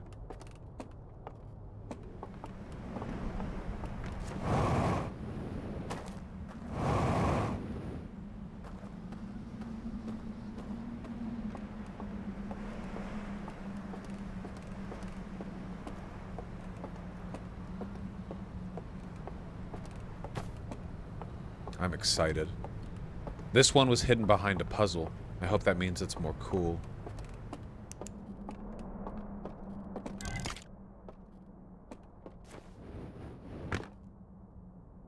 Okay, we have, 2 lights.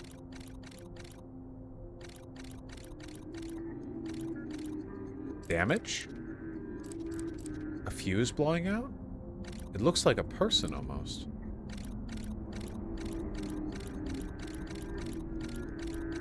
This is the...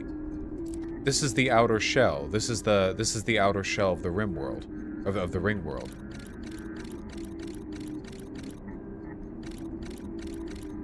Damage. There's damage.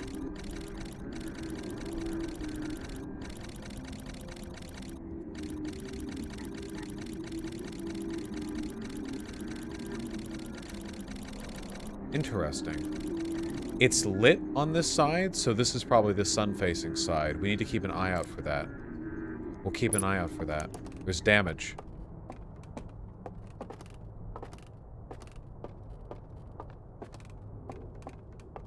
Hassan mods can be weird sometimes. Do you guys want to know something funny? I'm actually banned from Hassan's chat.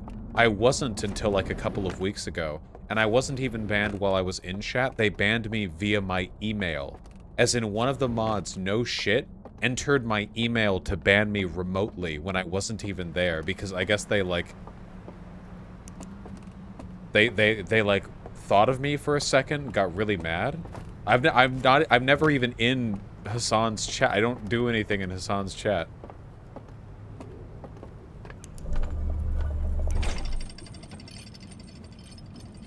Do they not like you? Hassan's mods have historically fucking hated me.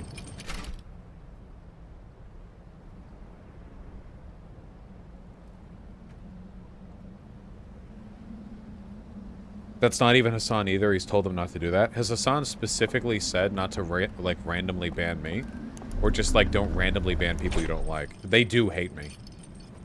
It's weird because Hassan himself doesn't seem to hate you. I've DM'd Hassan before. Like, he's DM'd me. Like, there's no bad blood. We just do our own things. His mods just really fucking hate me.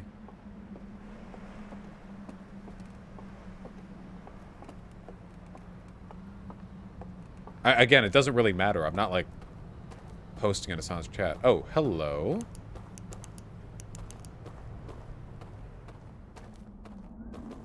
Oh, shit. Yeah. Yeah, I know what this is.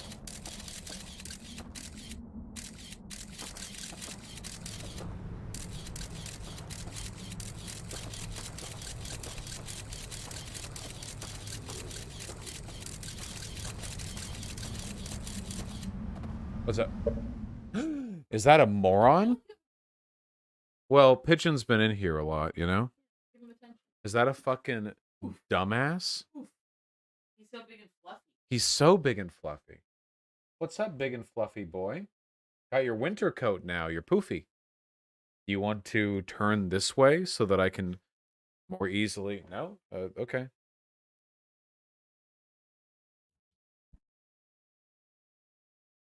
Hello.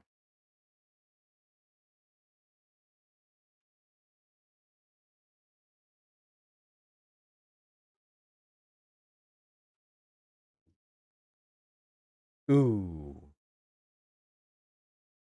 He's purring.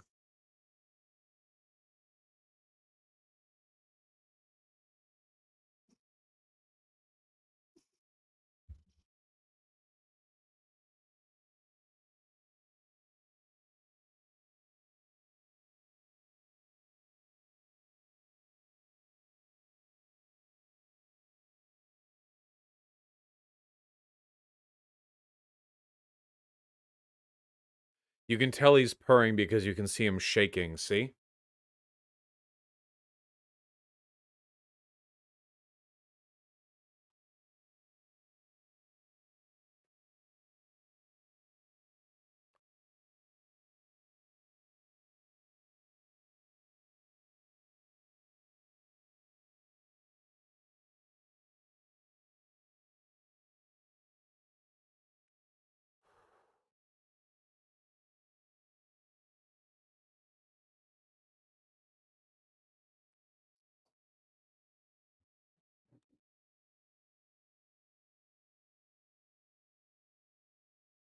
Yes.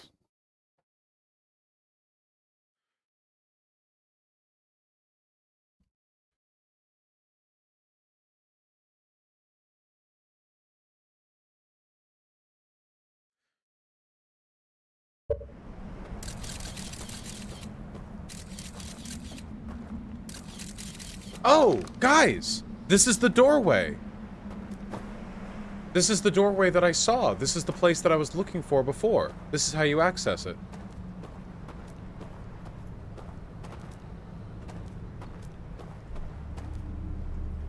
Huh? Oh, I see. I didn't realize I had my flashlight on. Artemy, your tail is so high. Means you're happy. Oh.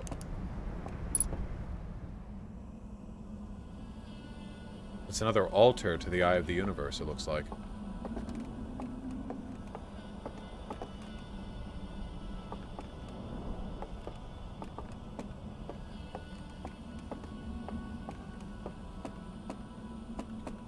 Okay. The solution to this is probably hiding somewhere around here. But what would it open?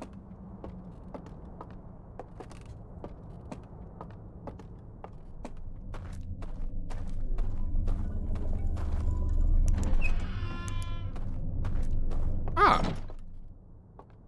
Okay. Right back around to here.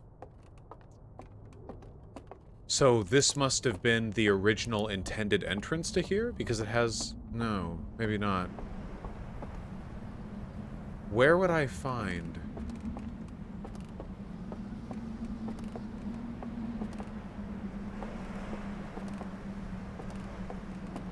Where would I find the code?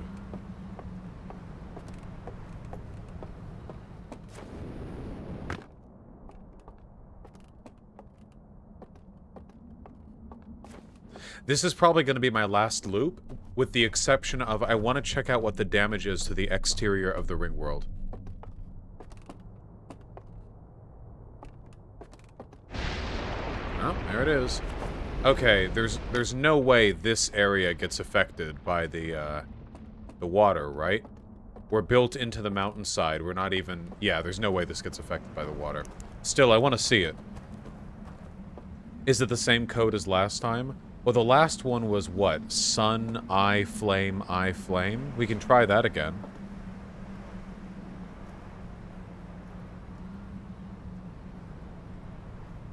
There it is. Artemy, you look handsome. I would be a stop. I'll get off the bridge.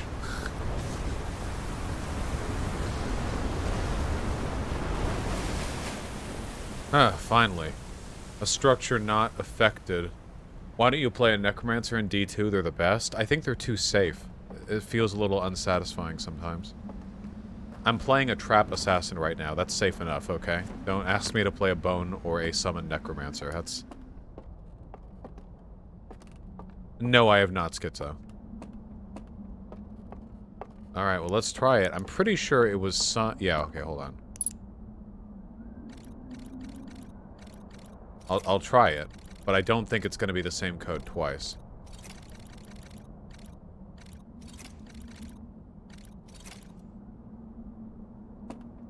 Or was it perhaps Flame Eye, Flame Eye? No. No, it's not. Okay. We have much to consider. So there are two things I want to do. I want to take a look at my ship log to see any info that I've gathered, and I want to take a look at whatever damage I can see from the outside of the ring world. And then after that, I'll read donos and I'll call it a night. Extra 3-hour stream. There's a little something something, a little bit. Trying to stream more. Like streaming.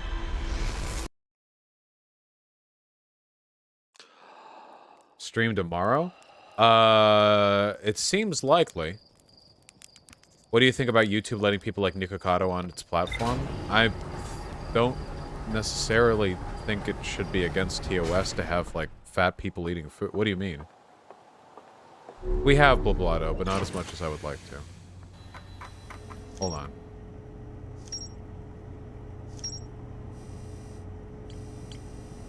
Abandoned Temple. That's right. Burning slide reel. There's that. And the hull breach is one I want to look at. Okay, we're gonna look at that. We're gonna look for that.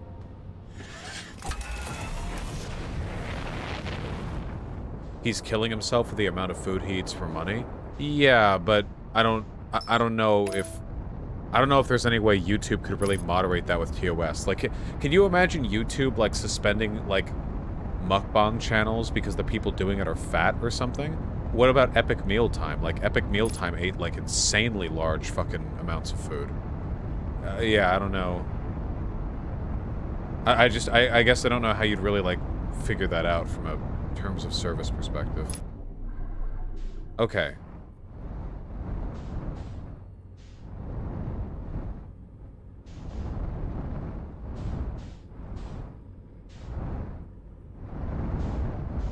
It's one of these...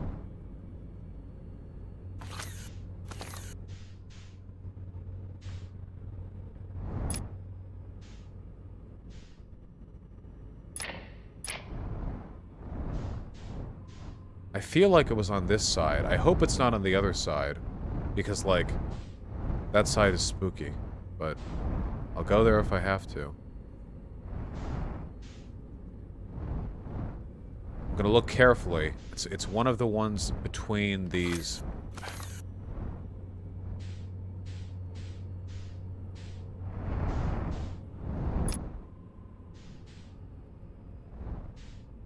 That's it. Right there. Right there. Hold on.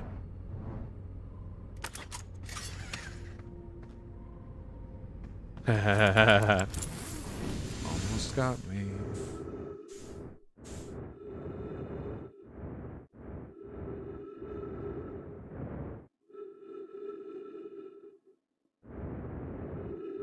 Oh. There's gravity here.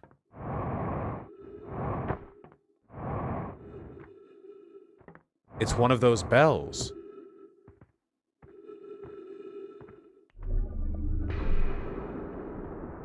One of those awakening bells.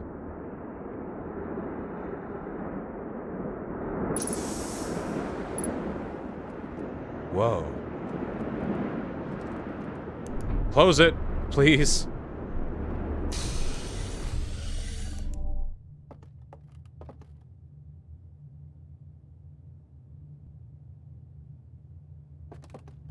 Where are we? I know where we are. Remember? It was here. This was... It's right here.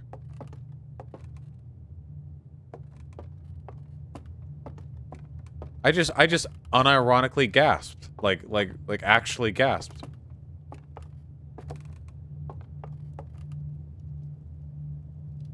More memories.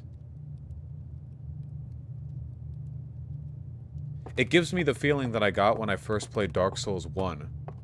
You know? When you're exploring and you, like, loop back to a prior area and the world fits together and it just makes so much sense. Okay. This is a different type of artifact, see? Look. This is the one that we've been using. This is the one with the flared exit that allows us to close and open the light hole. But this is a different kind right here, I think. Or... maybe we've used this one, but not this one? Well, they're two different kinds.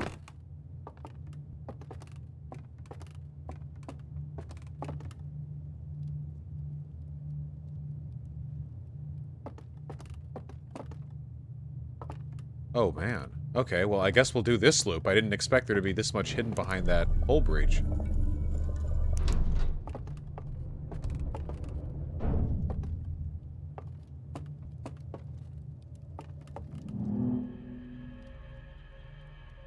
Okay. They entered the room with this type of artifact. Tell them I say hi, Rent-A-Egalitarian. Okay, and they wake up around a fire. Okay.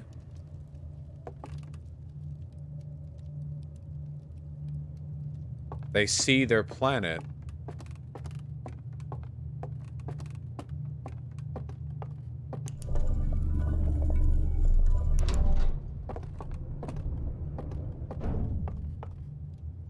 And this is just a regular lantern. These are different types of lanterns. Are they testing different types of lanterns? Different types of artifacts? They're testing different ways of holding this fire. That's what they're doing. This is a testing room.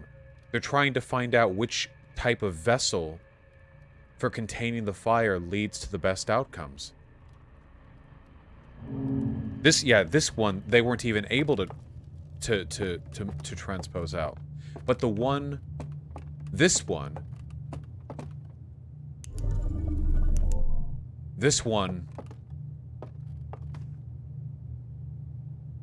got destroyed. Is this the successful one? Is this the one we've been using? Chat, do you remember? The artifact that we've been using. Is it this one with a flared outro or this one with none? We've been using this one, right?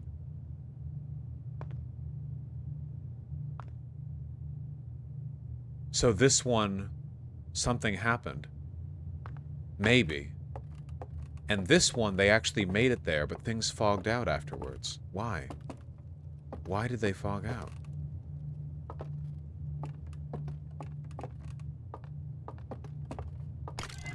We need to see this.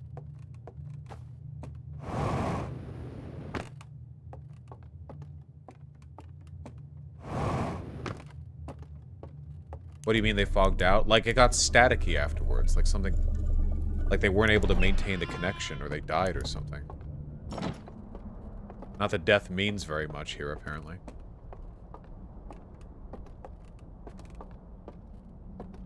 What's up? I don't care. Pretty soon. Very soon. How long? 15? No problem. I was gonna play some Diablo afterwards, though. Okay.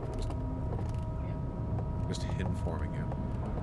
Where was the place where I could play these?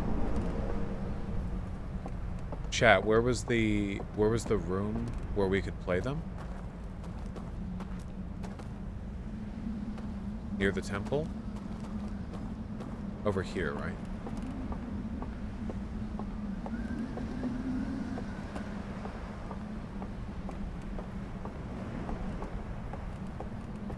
That's right, because we went across the bridge to get the light source, that's right.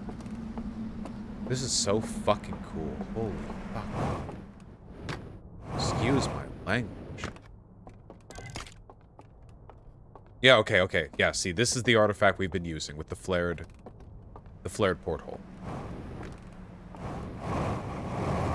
Woo! You can really book it.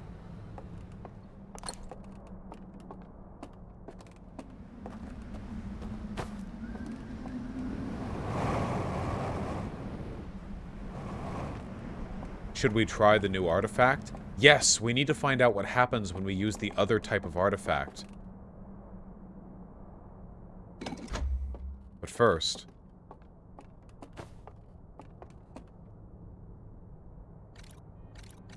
Okay. The regular lantern. Then back we come. Yes, awake we are. Okay, here's the non-flared one.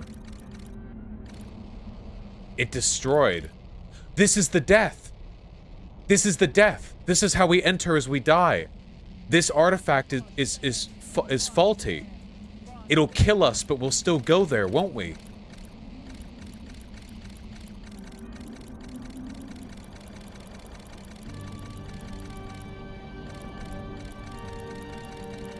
That's it. We now have a way to die. Let's do it quickly before the dam breaks.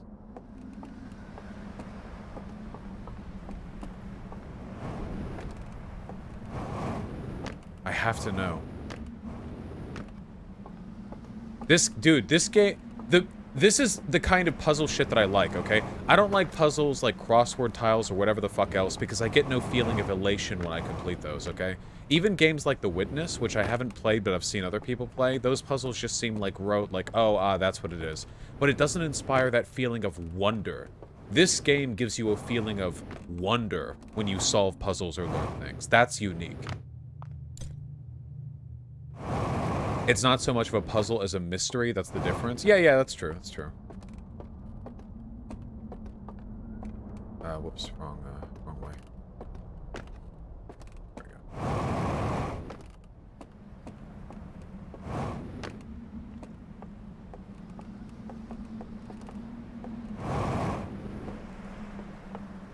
I'm hyped. The temple. Fuck, let me go around. I think it's a little faster this way? Maybe? Probably not. Just didn't want to get tripped up.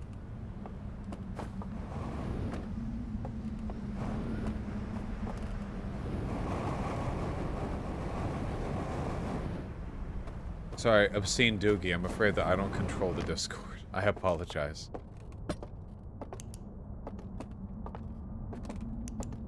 I wish you luck, okay? 1984, etc., etc. I knew there had to be a way to die. I'm glad it was a cool discovery. Alright, guys.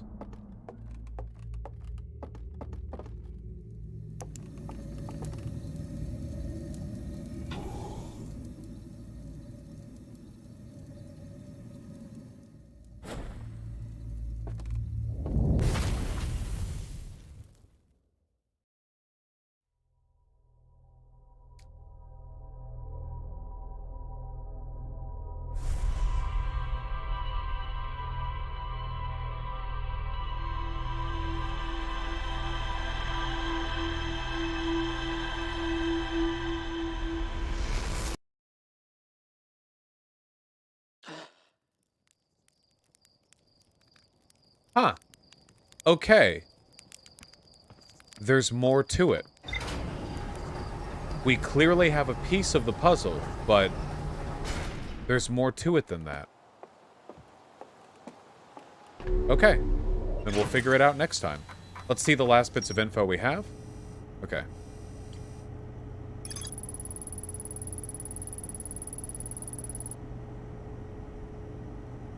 Okay.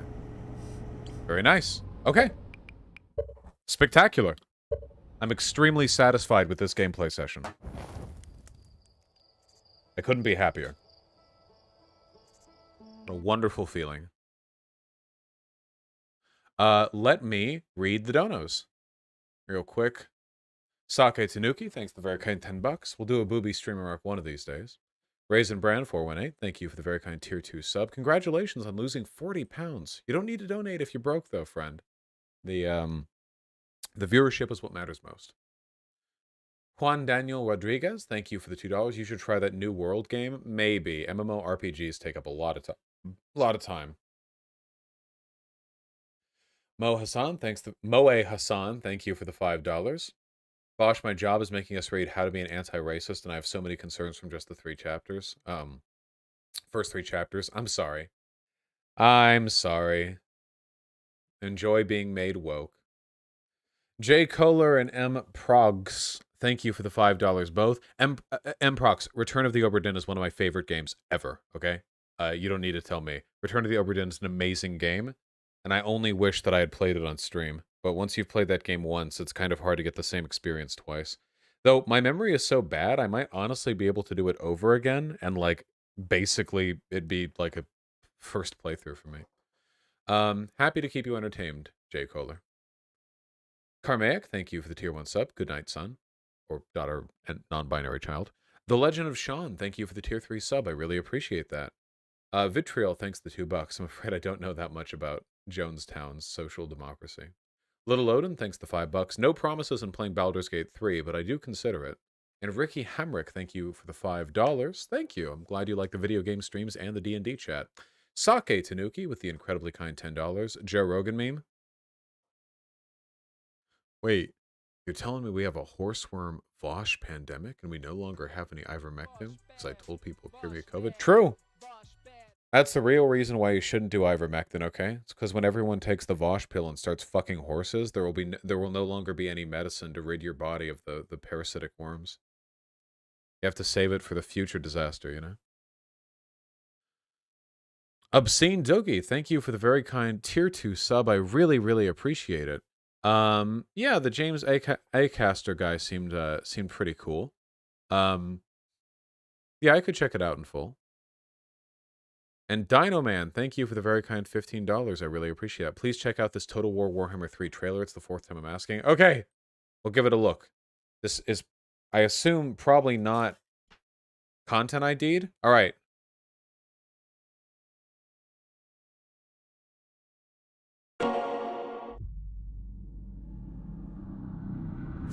From the stars came the will to shape fate, hurling this world toward ruin. We want to be HD, maybe? Oh, shit. That looks nice.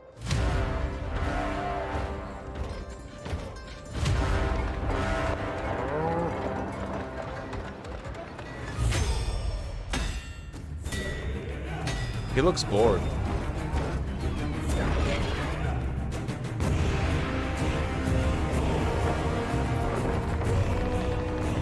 This burden is mine to bear.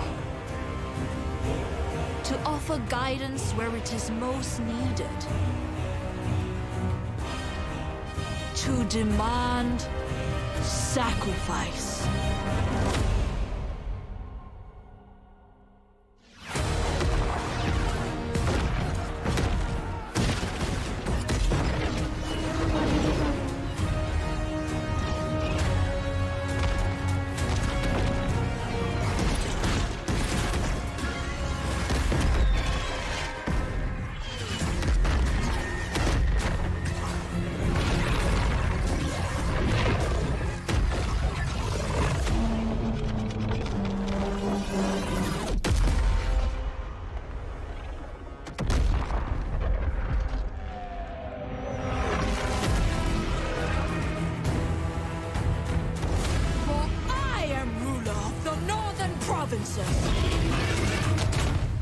Sentinel of the Great Bastion!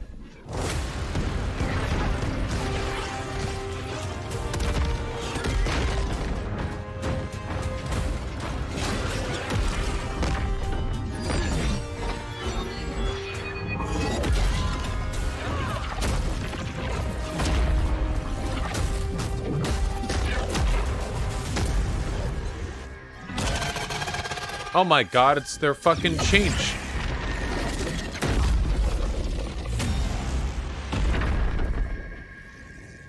Supreme Matriarch of Nangao.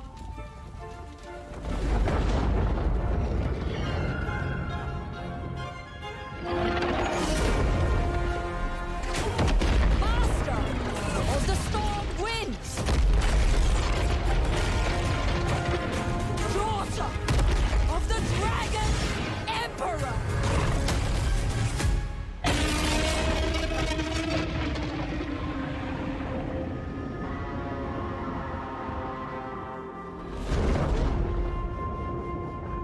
Okay, I'm not gonna lie. If I get to play as that faction, I'm gonna buy Total Warhammer 3. No gameplay whatsoever. No, that showed plenty of gameplay from a Warhammer 3. If you've played the Total War Warhammer games, then that's gameplay. Like I know what I'm being shown there. If they're gonna be like a heavy magic and siege engine oriented race that has access to sentinels and constructs, I would lose my shit over that. That's gonna be my favorite shit, dude. Holy fuck. Cathay is a launch faction, then they might end up being my favorite. Because my current favorite by far is the dwarves, because I love siege equipment. What about that was gameplay at all? It's showing you what to expect. So Total War Warhammer 3 is like the trillionth Total War game, and all of them have the same base gameplay. What you're really seeing here is what types of units this faction is going to have. And based on what I'm seeing here, I can like predict their stats, movement speed, and because like there are archetypes that these things fit into, basically. Like here, hold on.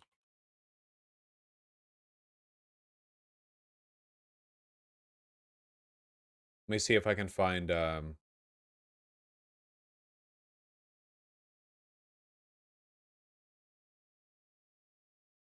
good.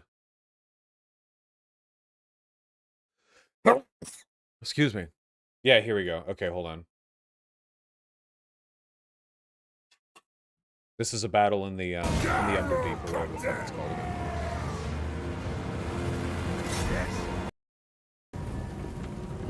Basically, in Total Warhammer games, you don't control individual units. Early game ambush. You control swarms of hundreds of them. So you have like archers in the back and shit, and like they don't like individually fire, they have firing cones. To harass that Doom Diver catapult with my gyrocopters. Yeah, the cinematic shows us what to expect by giving us an understanding of what type of unit roster that race is going to have. See, those are fucking flamethrowers. These are my favorite units in the fucking game, by the way. Those flamethrowers are disgusting. Nothing else in the game. No race has a fucking flamethrower. If you put these guys at a choke point, and there are just like a bunch of melee enemies trying to pour through, they can legitimately rack up hundreds of kills. It's insane. They're disgusting. Skaven should have them. Skaven are already OP. Fuck you. They don't need anything else. Wait for the, They have the warp fire throwers, but they don't do the same type of damage, I don't think. They don't have the same, arc, or like the same spray of fire or whatever. Come back, Andre. I have, yeah, but I like the Total War Warhammer games better. Once they've The gone off. historical games are all like, oh, dude, look, here's a swordsman, then here's an elite swordsman. And the Total Warhammer games, it's like, oh, here's a giant snake carrying a battle axe that's also a cannon, and then here's a colossus made from a dreadnought pirate ship crashed into a rock that got resurrected as a colossus. It's like, all right, I know which fucking game I'm going with. I'm making my choice. Hold on. Can we get a siege line? I just want to show you guys. Not a siege gameplay. What's organ guns? The organ gun, dwarf source potato. Show me.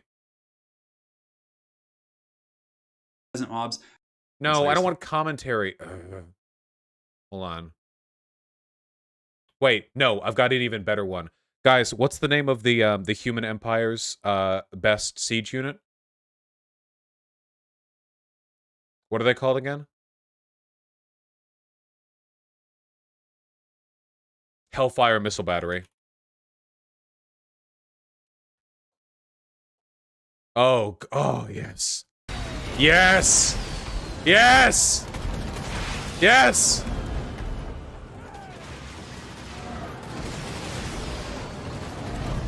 Absolutely. Show me the rats burning. I want aerial view on those rats being fried right now.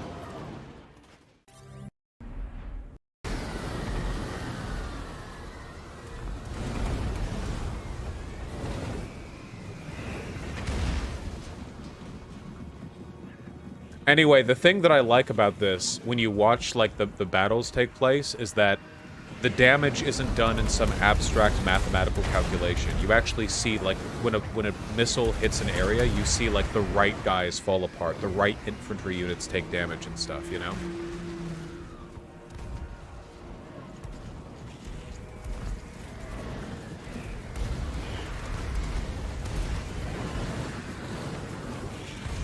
It's not just like a unit of 120 enemies has like 1,000 HP, and when it has 500 HP, it has half those dudes. It actually like shows.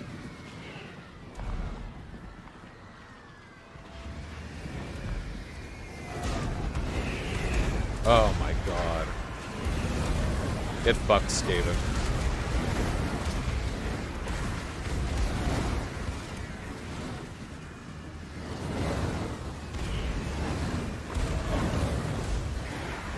Those ones are fleeing.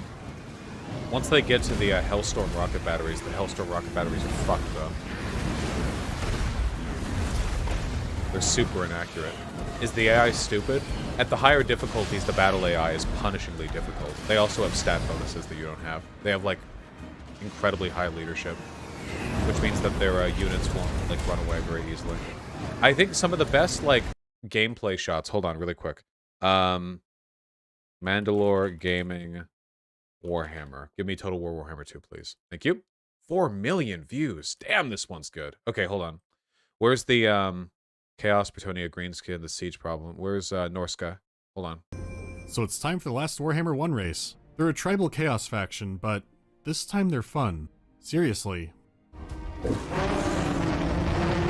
Finally, things are looking up. Norska has several mechanics and a great end turn sound. These aren't weak warrior marauders, these are Norscan marauders. Really the same thing in the lore, but in the game it's different. When the big Chaos Army isn't out to burn the world, the Norscan tribes fight each other and hunt monsters. They've also gotten good at taming them. Their army can use all kinds of strange creatures. Every so often you might have someone turn into a werewolf. That's no big deal in Norska. They'll probably dress you up in new armor they made. Hell, they might give you a promotion. One of the 2 legendary lords is Throg the Troll King. His entire specialty is buffing up trolls and other monsters. So the hierarchy in the north is pretty damn bizarre. The economy still relies on raiding, but you can build cities up in Norska. They just don't bother with building walls. So no sieges either. Outside of Norska, they can only capture seaport cities and make them an outpost. Except for faction capitals, they take those too. And when they do, a special technology unlocks. Their whole tree is geared towards helping you raid people across the world. Your army wanders and raids, but it's not aimless. When you burn a city down, you can fight war, maybe quest sprint. It's more like chaos even more. There's no tribe awakening garbage. With the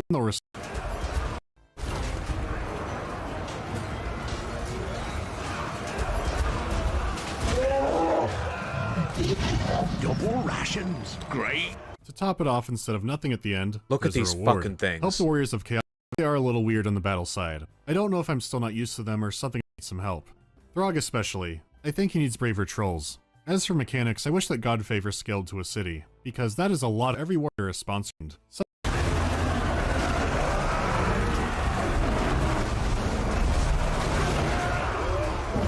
you know, whatever. Yes, You're grab lost. a Turkey. It's a meme. Now, besides all the new factions, Warhammer 2 came with a brand new Anyway, sorry, the game is just so much fun to watch, you know? The game is really fun to play and there's a ton of strategy, but sometimes like the delight of the game is just the insane spectacle. Wow, look at the funny little dwarf players. You've seen dwarves in other fantasy settings, these guys will be familiar to you. They like digging, and they like genociding goblins. They have all kinds of nifty tools to accomplish this. Dwarves are the master craftsmen of artillery. They have more kinds than anyone else in the game, getting an extra piece if you get the King and the Warlord DLC. With enough artillery, it's very possible that the enemy will die before ever reaching your lines. If they do, there's still a lot of trouble. They may be vertically challenged, but they are thick. Even their basic warriors have lots of armor to crunch through, and they're pretty scary in the early game.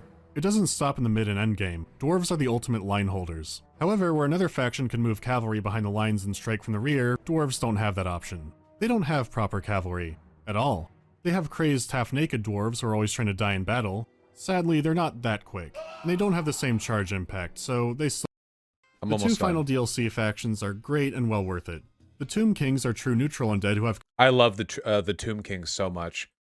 The Tomb Kings in the lore are basically just like undead Egyptian empire being risen up, but I don't think they're evil. Guys, are the Tomb Kings like evil? I mean, they like death and everything, but they seem pretty sensible. Completely free units. This is balanced out by their buildings being horribly expensive. Same for technology. It takes a early army, you need to take more territory, Look but at that once the Tomb Kings motherfucker. get Look at that steamrolling, guy. there's nothing Holy quite like shit, it. you get the... Their unfoot skeletons are okay, but the real star are their dangerous constructs. They're gorgeously animated and just really exciting to use. They have an item crafting center, which the dwarfs will get eventually. The Tomb Kings are a big experiment and a successful one. There are lots of playstyles to try, and everything reinforces that you're more digging up an empire. Meme. We're all kinds of various lore sources to make a complete army. Though where Tomb Kings was bold in the campaign map, the Vampire Coast bought everything on sale. Lord loyalty like smooth gave an unbeatable melee sound. Gorgeous model, very different lords with 4 different detail like some of the crab shells being mammoth skulls. Kings and Coasts both have 4 very different lords with 4 different starting positions. Both have a hybrid army that doesn't go as far as it should. They both took a chance and they succeeded. What's important is that a new racial standard has been set. I doubt we're getting a Beastmen situation ever again. Okay, that's enough. Sorry, I got super distracted there. All right. I love you all very much, you beautiful people, and I'll probably see you tomorrow. Do we even have enough people watching on Twitch to be worth rating someone? Yeah, it's always worth rating someone. Let me see. Back to Twitch. Okay, I'm going to raid Cirrus again. Neko Cirrus is streaming on Twitch, and they are doing a subathon to raise money to pay off medical debt, and I think Cirrus is cool, so you should probably go say hi to him. I'm going to go raid Neko Cirrus.